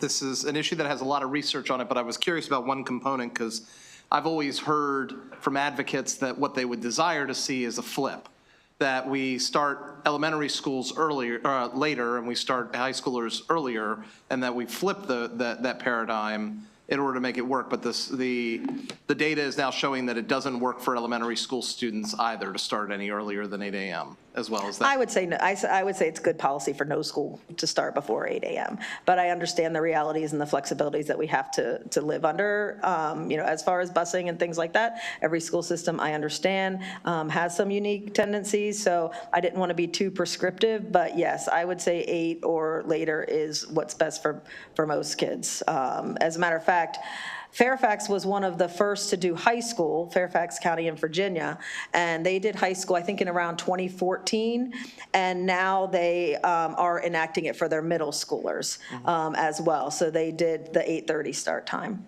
So they are trying to now go back and have their middle schoolers be later as well. Sure. If I may, Lisa Van Buskirk again. If you look at the chart in my written testimony, you will see that Maryland's elementary schools start anywhere between 7:30 a.m. and 9:30 a.m. So there are already schools starting early. And so if the concerns about them starting too early are safety or whatever, then those school systems should already be having that as a conversation, because they currently are putting their young students out in the dark for winter pickups. Right. So conversely, at 9:30, there's also a lot of wasted opportunities. So the perfect is everybody after 8, right? Like that would be ideal. But somebody has to go first and somebody has to go last. And which order that is up for the community to help decide. If a community is already used to their elementary schools being at 9:30 and are accepting of that, there's no reason to force those elementary students to be first. There are ways to work around it. So it becomes part of the community helping figure out which order is best. So just to clarify my question a little bit, since you kind of dove into that, the question was about whether or not there's data backing up that later. We do have, just mountains of data that shows high schoolers and middle schooler students are suffering because of earlier start times. I'm just curious if that data also backs up on elementary school students. I had not seen any studies that showed that. Right, so the circadian phase delay, that is to say that adolescence, beginning with the Amy Wolfson, with the onset of puberty of adolescence, occurs for adolescents, not for younger children. Right. So younger children, on average, may be more lark-ish than owl-ish, like their older siblings. But there are broader concerns about no one having to get up that early in the morning, in the dark, et cetera. And so that's why the 8 o'clock time has been used as a kind of standard across all ages. Understood. But you're right, in terms of the science is focused on the adolescents. Okay, thank you. Thank you so much, Madam Chair. Any more questions? Okay, thank you very much. That concludes the hearing on House Bill 1015. I will call my bill, House Bill 1103, and if Jamie Gregory, Travis Creel, Paul Ellington, and Brad Rifkin could come up, if you are still here.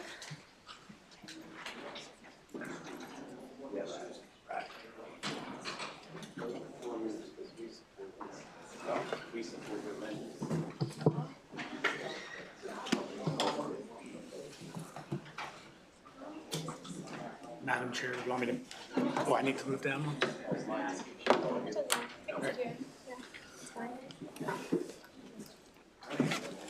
Are you sure you want me to support that?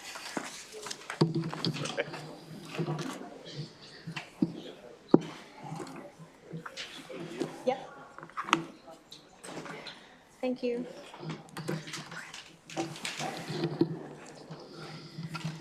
Madam Vice Chair, members of the committee, good afternoon. I am Delegate Vanessa Atterbury, asking for your favorable report on House Bill 1103. This legislation presents a practical and effective solution to the challenges associated with collecting hotel rental taxes from accommodations intermediaries. It ensures a more efficient industry-wide approach while maintaining compliance with constitutional commerce protections. The current system for collecting local transient charges lacks efficiency and uniformity. Many local jurisdictions, particularly commissioner counties, lack the statutory authority to require short-term rental platforms to collect and remit hotel taxes, local hotel taxes. Platforms face significant administrative challenges in tracking local tax bases, exemptions, and varying tax rates across thousands of jurisdictions nationwide. To date, many counties have relied on voluntary agreements with short-term rental platforms to collect local taxes. However, not all platforms participate, which creates an unlevel playing field with revenue discrepancies. When local jurisdictions are unable to enforce tax collection by platforms, it makes compliance and enforcement more difficult. House Bill 1103 establishes a centralized collection system through the Comptroller's Office, ensuring more efficient and consistent tax collection. The key advantages of this approach include ensuring full industry participation, leveraging existing infrastructure, allowing a reasonable administrative fee, and increasing revenue for local jurisdictions. For these reasons and more that you will hear from the panel, I would ask for your favorable report. I will also say I have been in discussions with amendments with the Maryland Hotel Lodging and Association, and so we will continue to talk about those amendments related to audits and exemption language. So we're talking about that. And with that, I'll turn it over. Chair Atterbury, Vice Chair Wilkins, members of the committee, thank you for the opportunity to testify in support of HB 1103. My name is Jamie Gregory, and I'm here representing Airbnb, which is a market facilitator of short-term renting and a supporter of citizen-led tourism. The latest available figures from 2023 show that Airbnb contributed $667 million to Maryland's GDP and collected $210 million in total tax revenue. Approximately 800,000 people visited Maryland by staying with an Airbnb host. Airbnb is a significant contributor to the Maryland economy. HB 1103 will provide for a centralized, efficient collection of local taxes on transient charges. It will mandate platforms to collect hotel rental taxes in all Maryland jurisdictions. As a result, it is projected that tax revenue for local jurisdictions will increase both from increased compliance, but also by capturing all short-term rental platforms and not just those with voluntary agreements with the local jurisdictions. With the written testimony is an article describing the implementation of a similar centralized collection facility in the state of Tennessee, which saw significant revenue increases after implementation. HB 1103 is a good public policy that is a win-win since it is beneficial to the short-term rental platforms and the local jurisdictions by creating a more efficient and level tax collection system that will raise uncollected revenue. For a more detailed explanation, joining me is Travis Creel, who is a tax attorney with Airbnb's public policy team. Travis is a specialist in indirect tax issues. There you go. Good afternoon, Madam Chair and members of the committee. Thank you for the opportunity to testify before you today. My name is Travis Creel, and I'm a principal in Airbnb's Indirect Tax Group. In my role, I provide tax counsel to our tax operations and tax policy teams regarding the state and local taxes that guests generate when they stay with our hosts. Prior to joining Airbnb, I worked for over a decade in state and local tax practices of Ernst & Young and KPMG, and I reside in Nashville, Tennessee. Airbnb supports HB 1103 and its Senate counterpart SB 979. These bills will modernize Maryland's local hotel rental tax collection and increase revenues by allowing every city and county to begin receiving hotel taxes from every accommodations intermediary. For example, Garrett, Allegheny, and Kent counties do not have enabling legislation to require platforms to collect local hotel taxes. HB 1103 would require platforms to collect hotel rental taxes in these counties. By mandating platform collection of hotel rental taxes, this bill will eliminate the pricing advantage of platforms that only collect local taxes when mandated to do so by law. HB 1103 lowers the administrative burden for Maryland localities who can now shift much of that burden to the comptroller. HB 1103 streamlines and simplifies tax compliance and lowers burdens on local governments and Marylanders who share their homes to make additional income. If passed, Airbnb's tax operation team stands ready to implement HB 1103 and will encourage our peers in the industry to comply as well. I look forward to your questions on the very technical and rapidly changing legal space that is indirect and occupancy tax collection in the United States. Thank you. Good afternoon, Madam Chair, members of the committee. For the record, Brad Rifkin. I'm here on behalf of the Allegheny County Commissioners supporting the bill. I want to thank the bill sponsor. We in Allegheny County are collecting less than 8% of the short-term rental that are on the market. That's through voluntary remittance. So any bill that mandates the collection and remittance through a central repository is greatly appreciated. I know there are some other concerns that you may hear from MACO and MML, some things like, for instance, putting a cap on the administrative fee on the remittance from the comptroller's office, and things like the cadence of remittance are issues that we would appreciate being looked at. Other than that, we are supportive, and thank you for your time. Thank you. My name is Paul Ellington. I'm here on behalf of Worcester County, and we have discussed the amendments as well, and share the concerns of the collection rate as well as the time for disbursement. We'd like it not to go beyond 1%, or the disbursement. We do not want to see it go quarterly. We'd like to see it stay within 30 to 40 days, but we do support it with amendments and support MACO as well as the City of Ocean City. Thank you. If I may, if I can cut Delegate Hartman off, perhaps. I just received Ocean City's concerns, and they seem reasonable. Obviously, I have to run it past. The analyst hasn't seen it, but I don't think it should be a problem.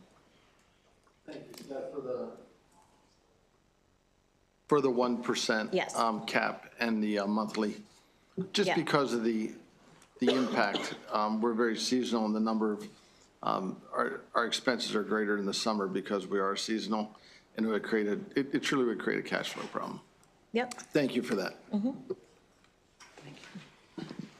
Thank you, Madam Chair. Any other questions for this panel? Okay, we do have a favorable with amendment. Bruce Bariano.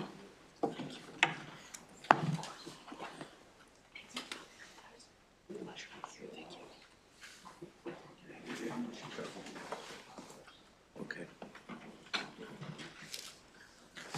Good afternoon, Madam Vice Chair and members of the committee. I unfortunately did not hear the chair's remarks,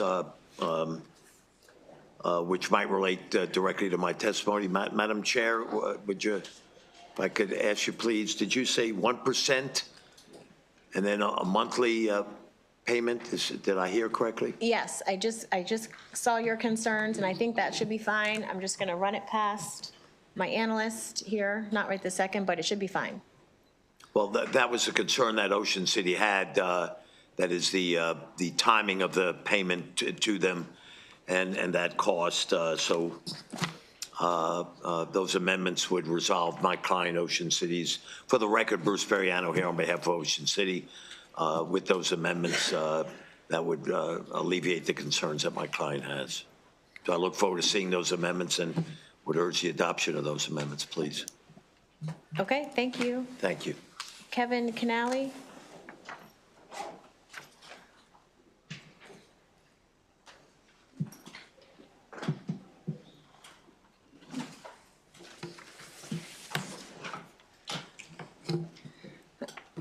Good afternoon, Madam Chair and members of the committee. Kevin Canali here on behalf of the Maryland Association of Counties in support of House Bill 1103 with amendments. We have had conversations with the stakeholders. We appreciate that and we'll continue to do that. You have our written testimony. I would like to highlight a few notes. Number one, in the bill, we would like some clarification that this bill does not preempt anything outside of the tax collection, including health and safety regulations, local zoning, et cetera. I think that's a pretty simple amendment. The second one might not be so simple. We would like to have the bill spell out the data collection and data sharing more than it does. Counties have to be able to verify that SDR taxes are accurately remitted. The bill does not currently require detailed property level tax reporting. This is a county tax. It is not a state tax. The comptroller under the bill only serves as a collection agent, so counties have to have the oversight to ensure correct distribution. Without that data, counties cannot cross-check payments, detect underreporting, or ensure compliance. Number three, requiring that SDR platforms verify local licensing before a host is able to list their property on a platform site. So last year, a Montgomery County Office of Attorney General or Inspector General report noted that 85% of the STRs in Montgomery County are unlicensed. This is a county that does require licensing. It doesn't have to be this way. In other jurisdictions, platforms verify with hosts before they're actually listing their properties on the site. So we'd like to see an amendment that would require hosts or platforms to verify that information before somebody can list their site. The other issue we have here is that we feel like this bill, there are thresholds in the bill, $100,000 or a specified number of room nights. I'm not sure why the bill doesn't apply to everyone. We think that, the large platforms requiring them to adhere to this tax schedule is just not going to work. It's going to create compliance issues and it creates a winners and losers situation. Just sounds like a nightmare locally to try and verify individuals versus the large platforms. So we'd like to see that rolled in. And again, the data I think is the most important, the property level data so that counties can enforce and make sure that people are remitting the right taxes. So with that, Madam Chair, we'd ask for a favorable with amendments report. I'm happy to answer any questions. Okay, are there any questions for Mr. Canali? Okay, thank you very much. Next, unfavorables, Amy Rower, James Stark, and Frank Boston. I hope I didn't butcher your last name. Sorry. You did great.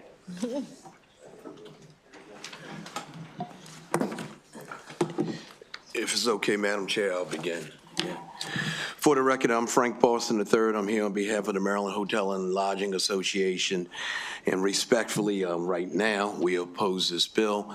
There should be a new category called opposed until amended. And I think that was kind of where we are. We've worked on, thanks, Bruce. We've worked on We've worked on amendments late into last night, and we will share them with the committee. Want to thank Madam Chair for hearing our concerns out, and also the very capable analyst Stan Ward for returning our emails this weekend, explaining things that made our opposition lesser. Thank you. And also Mr. Neen Banks. I have to say that the proponents of the bill have been good to work with, and we're trying to address some concerns, but there are still a couple of concerns we just haven't ironed out yet, and maybe by the time the bill is heard or voted on, we will be there. But we're still working to address those concerns. But we do have 2 amendments, of which Ms. Rohr from the Hotel Association will explain. And thank you for listening to us. Madam Chair, Madam Vice Chair, members of the committee, good afternoon. For the record, my name is Amy Rohrer, here on behalf of the Maryland Hotel Lodging Association. For many years, we have advocated for a level playing field between hotels and short-term rentals, and we certainly are in agreement that the hotel tax should apply to all short-term rentals. We're also supportive of the concept of centralized tax remittance for accommodation intermediaries, which would make it easier for them. But the bill proposes some limitations regarding audits that do not apply to hotels.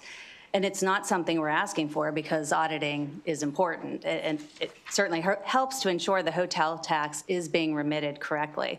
And we care deeply about that because it's the hotel tax that funds tourism marketing and promotion by county destination marketing organizations. Hotels benefit from that, and the short-term rentals benefit from that also.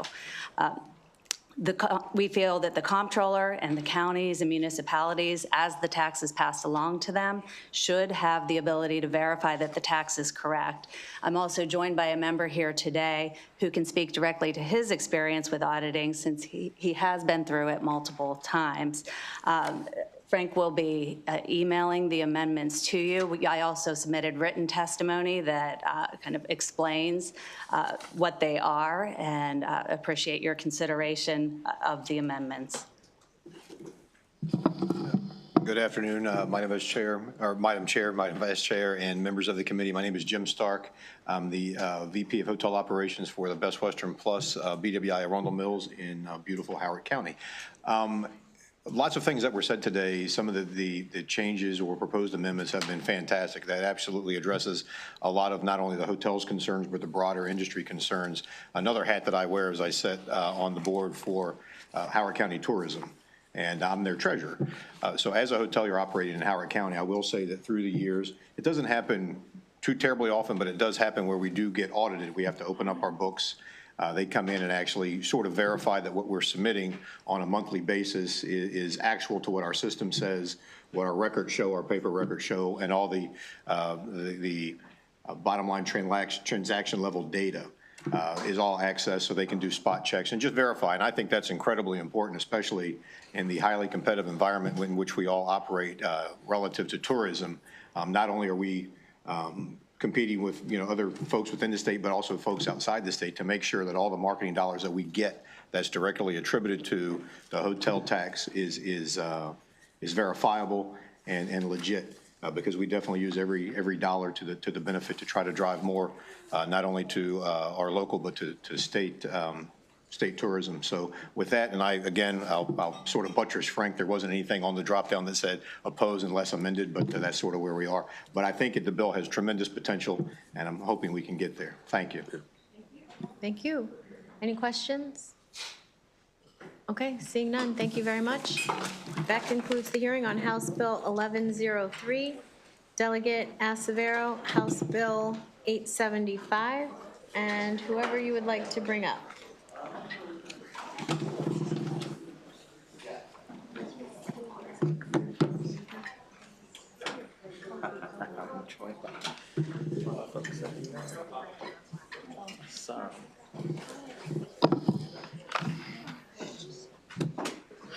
How you doing? I'm well, thanks. You can go first.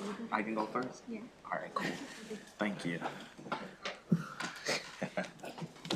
Got the approval, all right. What's your name? Miles. Miles and Gabe. Okay. Thanks for coming out. All right. Thank you and good afternoon, members of the House Ways and Means Committee. For the record, Delegate Acevero here to present House Bill 875, the Commission on History, Culture, and Civics in Education. And I will be very brief because there are a lot of really important voices that have also signed up to testify in support of this bill, and I want to make sure that we are listening to those folks. This bill is a reintroduction. It is not a new bill. that is intended to essentially look at our school curriculum, look at what we teach in terms of our history, our civics, and making sure that we are providing an instruction that takes into consideration the contributions and the history of every single group that make this country great. And so the Commission on History, Culture, and Civics in Education essentially is the creation of a commission that would allow for a collaborative process that would hopefully lead to whether it's culturally responsive pedagogy or a curriculum that reflects the diversity of our state. And so this bill really represents that unfinished work of what we did around Kerwin and the blueprint, and ensures that as we're building, these new schools and structures so that our kids can learn in, they are also being provided with a curriculum that is just as brand spanking new as the building that they're in, if a refresh of work has been done. But this is critically important because we are a very diverse state, whether it's the experiences of African Americans, Asian American and Pacific Islanders, indigenous folks, women, and their histories to include that of LGBTQIA plus history. We have to ensure that we are reflecting that in the curriculum, and this bill doesn't mandate. It creates a collaborative process so that we can look at our curriculum and ensure that we're teaching a very balanced history that includes the contributions of every group in our state. And so with that, I would urge a favorable report, and happy to hand it over to some very smart, amazing, and capable folks to my left, being Miles, who I'm sure could take it from here. Thank you. Hi, my name is Miles Chen, and I'm a 4th grader at Bannockburn Elementary School. Right now, Asian Americans are never included in my social studies class, so I have to educate myself about AAPI history. For a recent assignment, I had to write a persuasive essay about personal expertise. I chose to write about Jensen Huang, the CEO of NVIDIA and the creator of the GPU. Here's the first paragraph of my essay. Have you ever heard of Jensen Huang? Well, he deserves some credit for making your life easier. Well, why did I hear of him earlier, you may ask? Well, nobody gives Asian Americans credit for anything. So you can thank Jensen Huang for making your PC not lag so you can make it into Unreal 1 in Fortnite. I don't want to keep educating myself and my peers alone. School should be doing this for us. Our state needs to start making sure that the classroom material reflects the students who are learning. I want to start seeing myself in classroom material. Please support HB 875 so everyone can get to work to make this happen.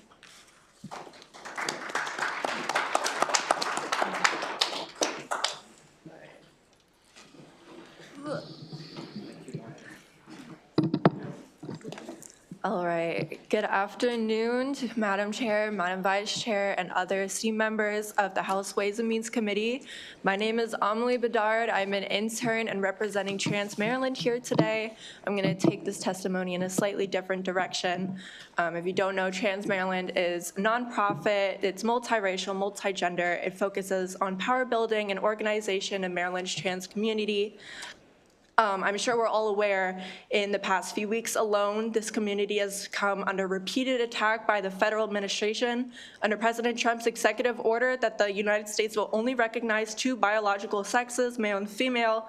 The website honoring the Stonewall Riot of 1969, operated by the National Park Service, was forcibly edited without this website's owner's consent to reduce all mentions of the LGBTQ+ acronym on the website to simply state LGB, erasing transgender and queer from the website completely.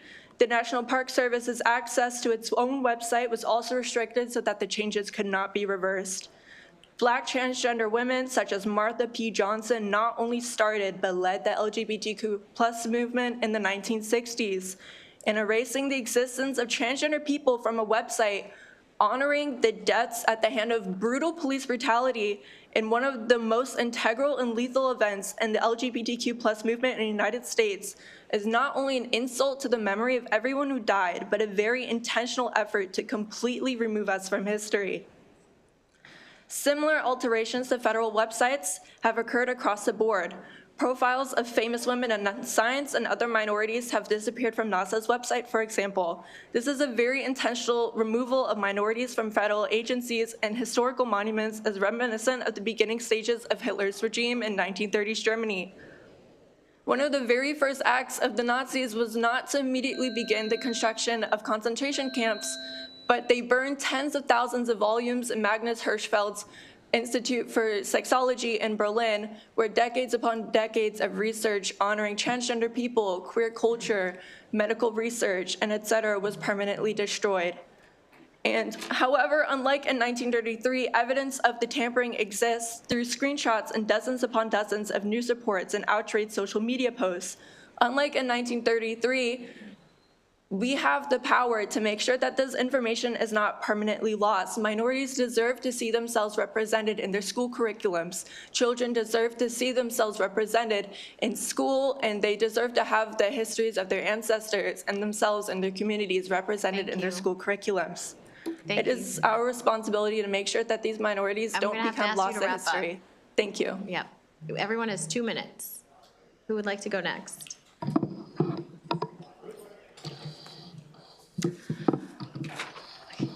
Since I submitted my testimony, I've made many revisions to it.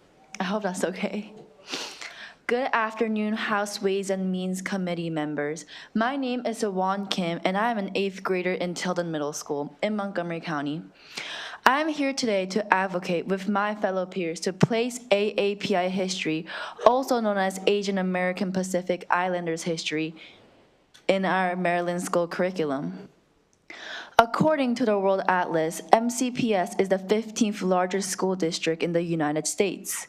In that large population, we live with people from all over the world.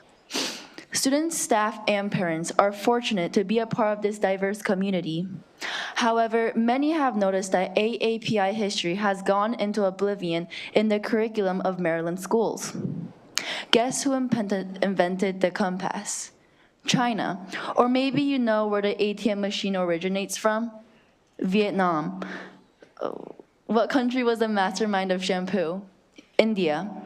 The numerous impacts Asian countries have had are left behind. This should change. As each generation passes by, our wisdom in diversity and inclusivity grows, and our generation especially demonstrates our growth. Overall, we are more inclusive and worldly in terms of backgrounds and cultures. Now is finally the time to start creating change that would stay. This doesn't just represent us, it will represent others in the future as our wisdom expands.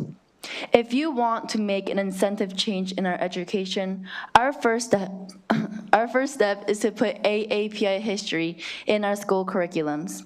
I encourage you to pass the bill HB 0875. Thank you.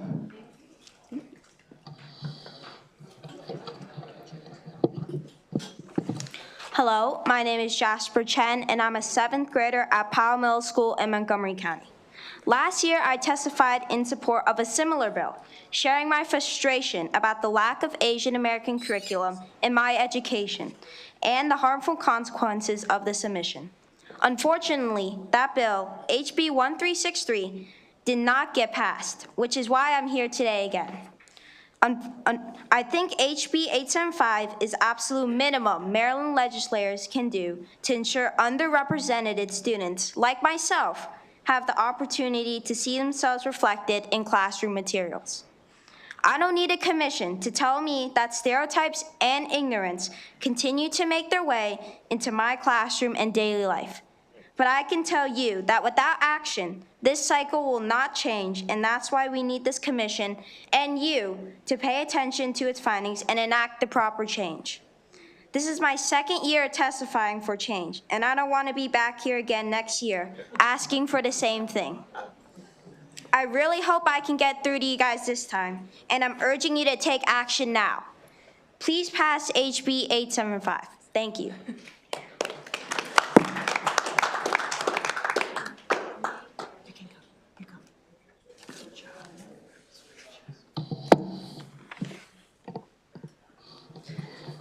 Hi.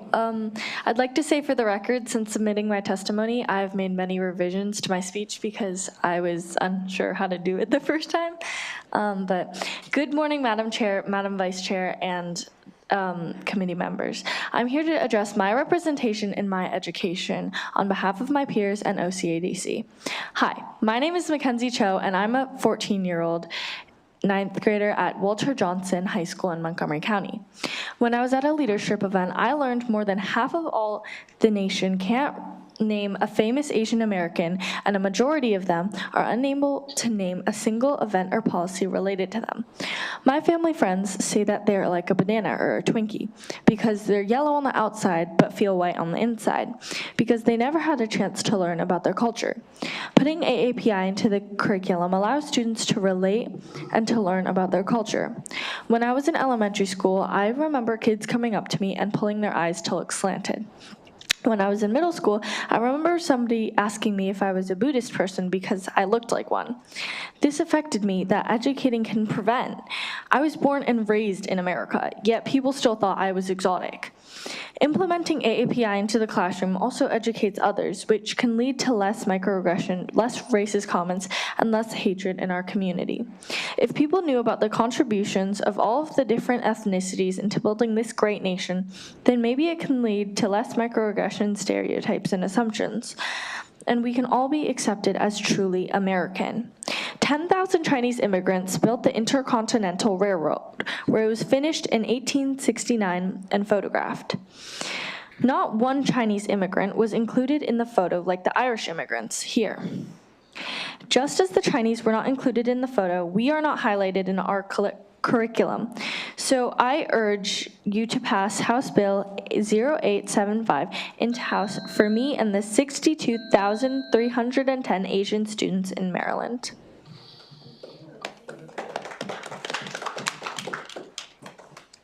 Madam Chair, members of the Ways and Means Committee, my name's Yvonne So. I am an MCPS mom of 3 boys. 2 have testified today, and I'm the VP of Education for OCADC, an Asian American civics organization. I urge this committee to support HB 875 to create the Commission on History, Culture, and Civics and Education. This legislative session has brought a wave of youth mental health bills, and HB 875 is a critical complement to these efforts. Research overwhelmingly shows that inclusive education boosts self-esteem while reducing anxiety and depression, directly supporting students' mental well-being and academic success. This month, our school administrators informed us that students spent part of their day learning about the harmful effects of microaggressions. And our principals sent home materials to continue this conversation at home. Last year, MCPS conducted a series of anti-bias training sessions, including anti-Asian bias training, led by OCADC. While these efforts are valuable, they're reactive measures, addressing hate only after it appears. By equipping students with knowledge of diverse cultures and histories from the start, HB 875 can curb prejudice before it manifests. Now, I want my children to grow up with a full, honest understanding of America and Maryland, one that includes the struggles, triumphs, and contributions of all people. They should see themselves in their lesson plans while also learning about those from different backgrounds. A well-rounded education fosters empathy, critical thinking, and a stronger sense of community, values that we all want to instill in the next generation, and to be frank, are more important than ever. The stakes are really just too high. We can't stall another year. We need to see movement and progress in diversifying the K-12 curriculum. I'm ready to roll up my sleeves and get this started. So let's pass HB 875. Thank you.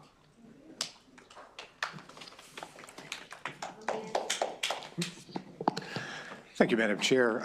I'm the historian. My colleague is the lawyer, so that's why I'm here. Ken Phelps, Diocese of Maryland. Thank you, Madam Chair, Madam Vice Chair, members of the committee. Our tradition teaches us that all stories are sacred, and we believe that reconciliation in our society is only possible if we know and embrace each other's stories. Now, having testified on this bill numerous times in the past, I'm curious as to why it has taken us so long to support a path to a true accounting of our past and everyone's contributions. Now, I've read that legislators are hesitant to dictate curriculum to the MSDE, but they do not seem to be in a hurry to create a more inclusive one. And it's hesitancy that makes no sense when the current public school population and the state itself is so diverse. If they won't, please, you must. As a historian, I'm distressed by what is a theft of so many vital, sacred stories, stories that have been suppressed for too many generations. And I'm an old guy catching up. I did not learn of the Tulsa Massacre till I was in my 40s. I was in my 60s when I first heard the exploits of Bass Reeves, the greatest lawman the West has ever known. I am both angry and sad. But the question of history is not just who, what, where, or when. The question of history is ultimately why. And that's an unsettling question, because the why begs us to examine our corporate behavior and asks if we have learned from our missteps, or if we're just repeating the same excesses of violence, greed, suppression, and oppression, or even enabling them. This bill is a road marker, another step on a path toward a reconciled future, but it starts with reforming our curriculum now and freeing up the stories that we need to be telling each other about who we are and what we have accomplished, and perhaps most importantly, about what we dream. The Diocese of Maryland encourages a favorable report.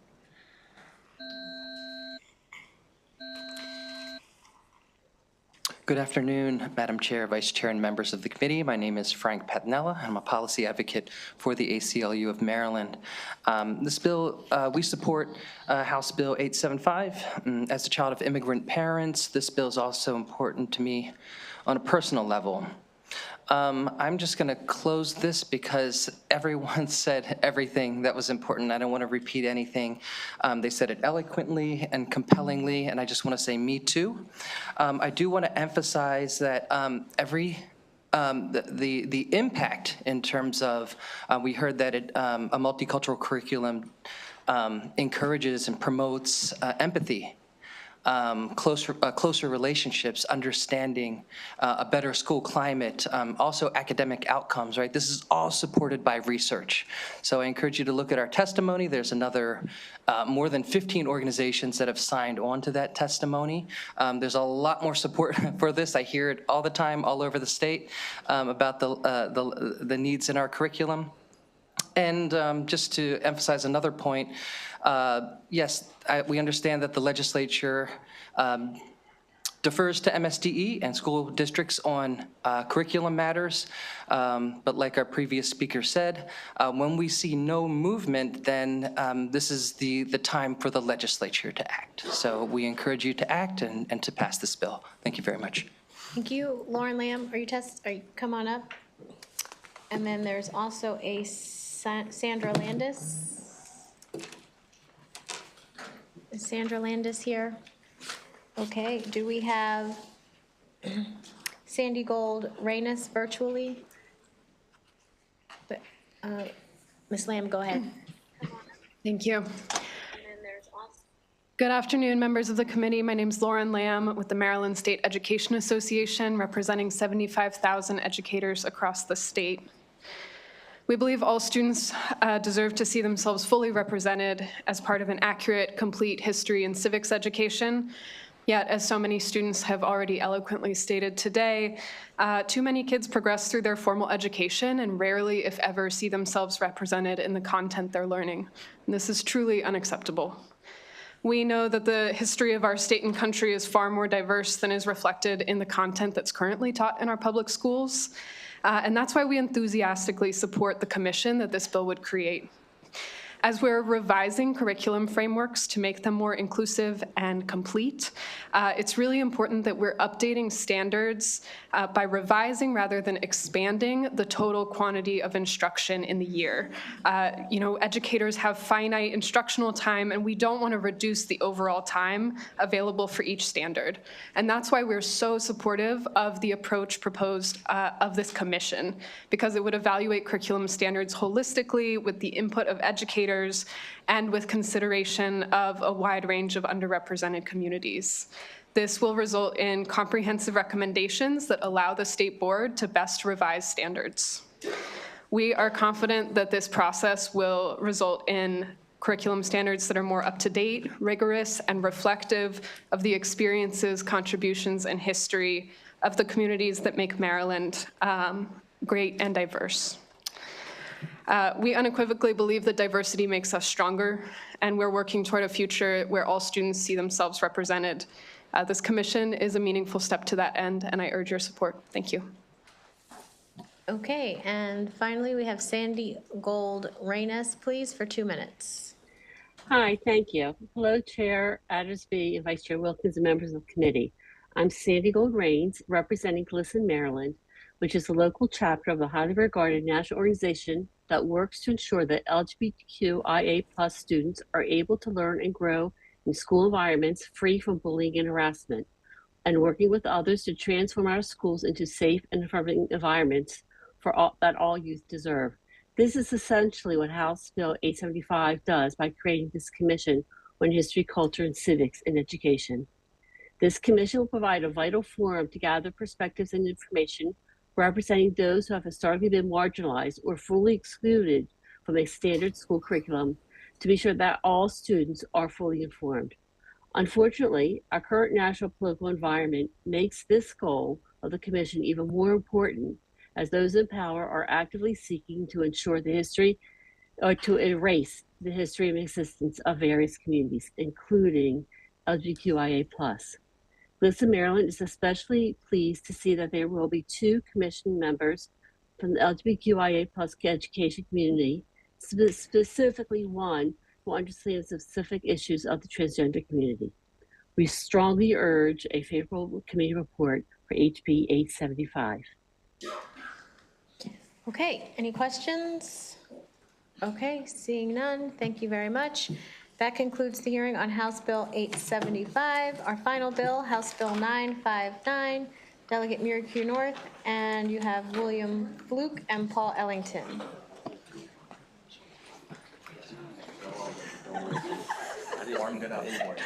Yeah, on fire. Yes, pleasure, thank you. Okay, colleagues, last but not least, good afternoon, Madam Chair, Madam Vice Chair, and the rest of my esteemed colleagues on Ways and Means. Oh, I'm sorry, I felt something was odd, okay.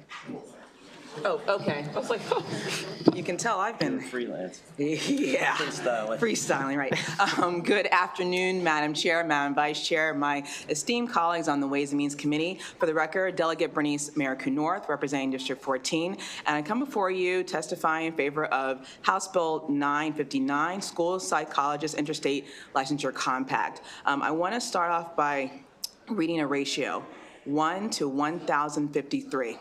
That's currently the Maryland ratio for psychologists to students. The national recommendation, 1 to 500. This is the reason why I'm before you today on this bill.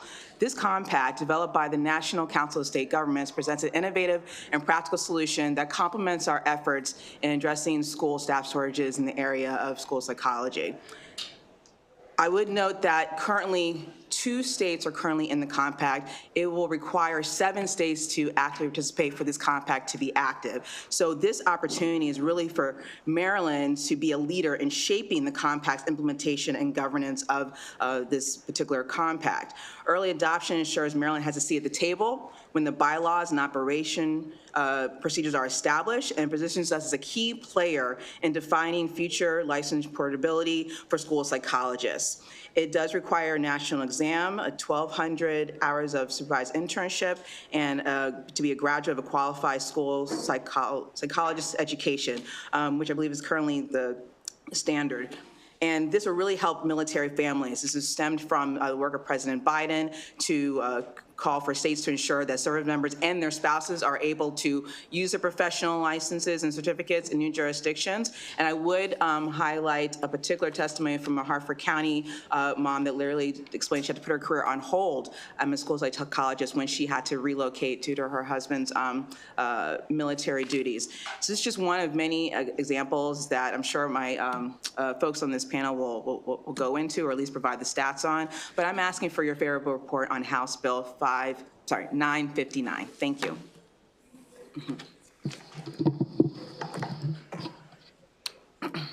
Good afternoon, Chair Atterbury, Vice Chair Wilkins, and members of the committee. My name is Dr. Bill Fluke. I'm here today for the Maryland School Psychologists Association, as well as the Maryland Psychological Association. It's not often that Maryland psychology can speak with one voice here, but this bill deserves it. We are grateful to Delegate Noriko North for sponsoring the bill and for her words of support.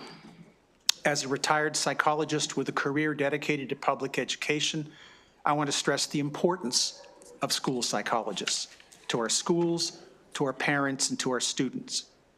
But for quite a few years now, our school systems have been struggling to fill all their school psychologist positions.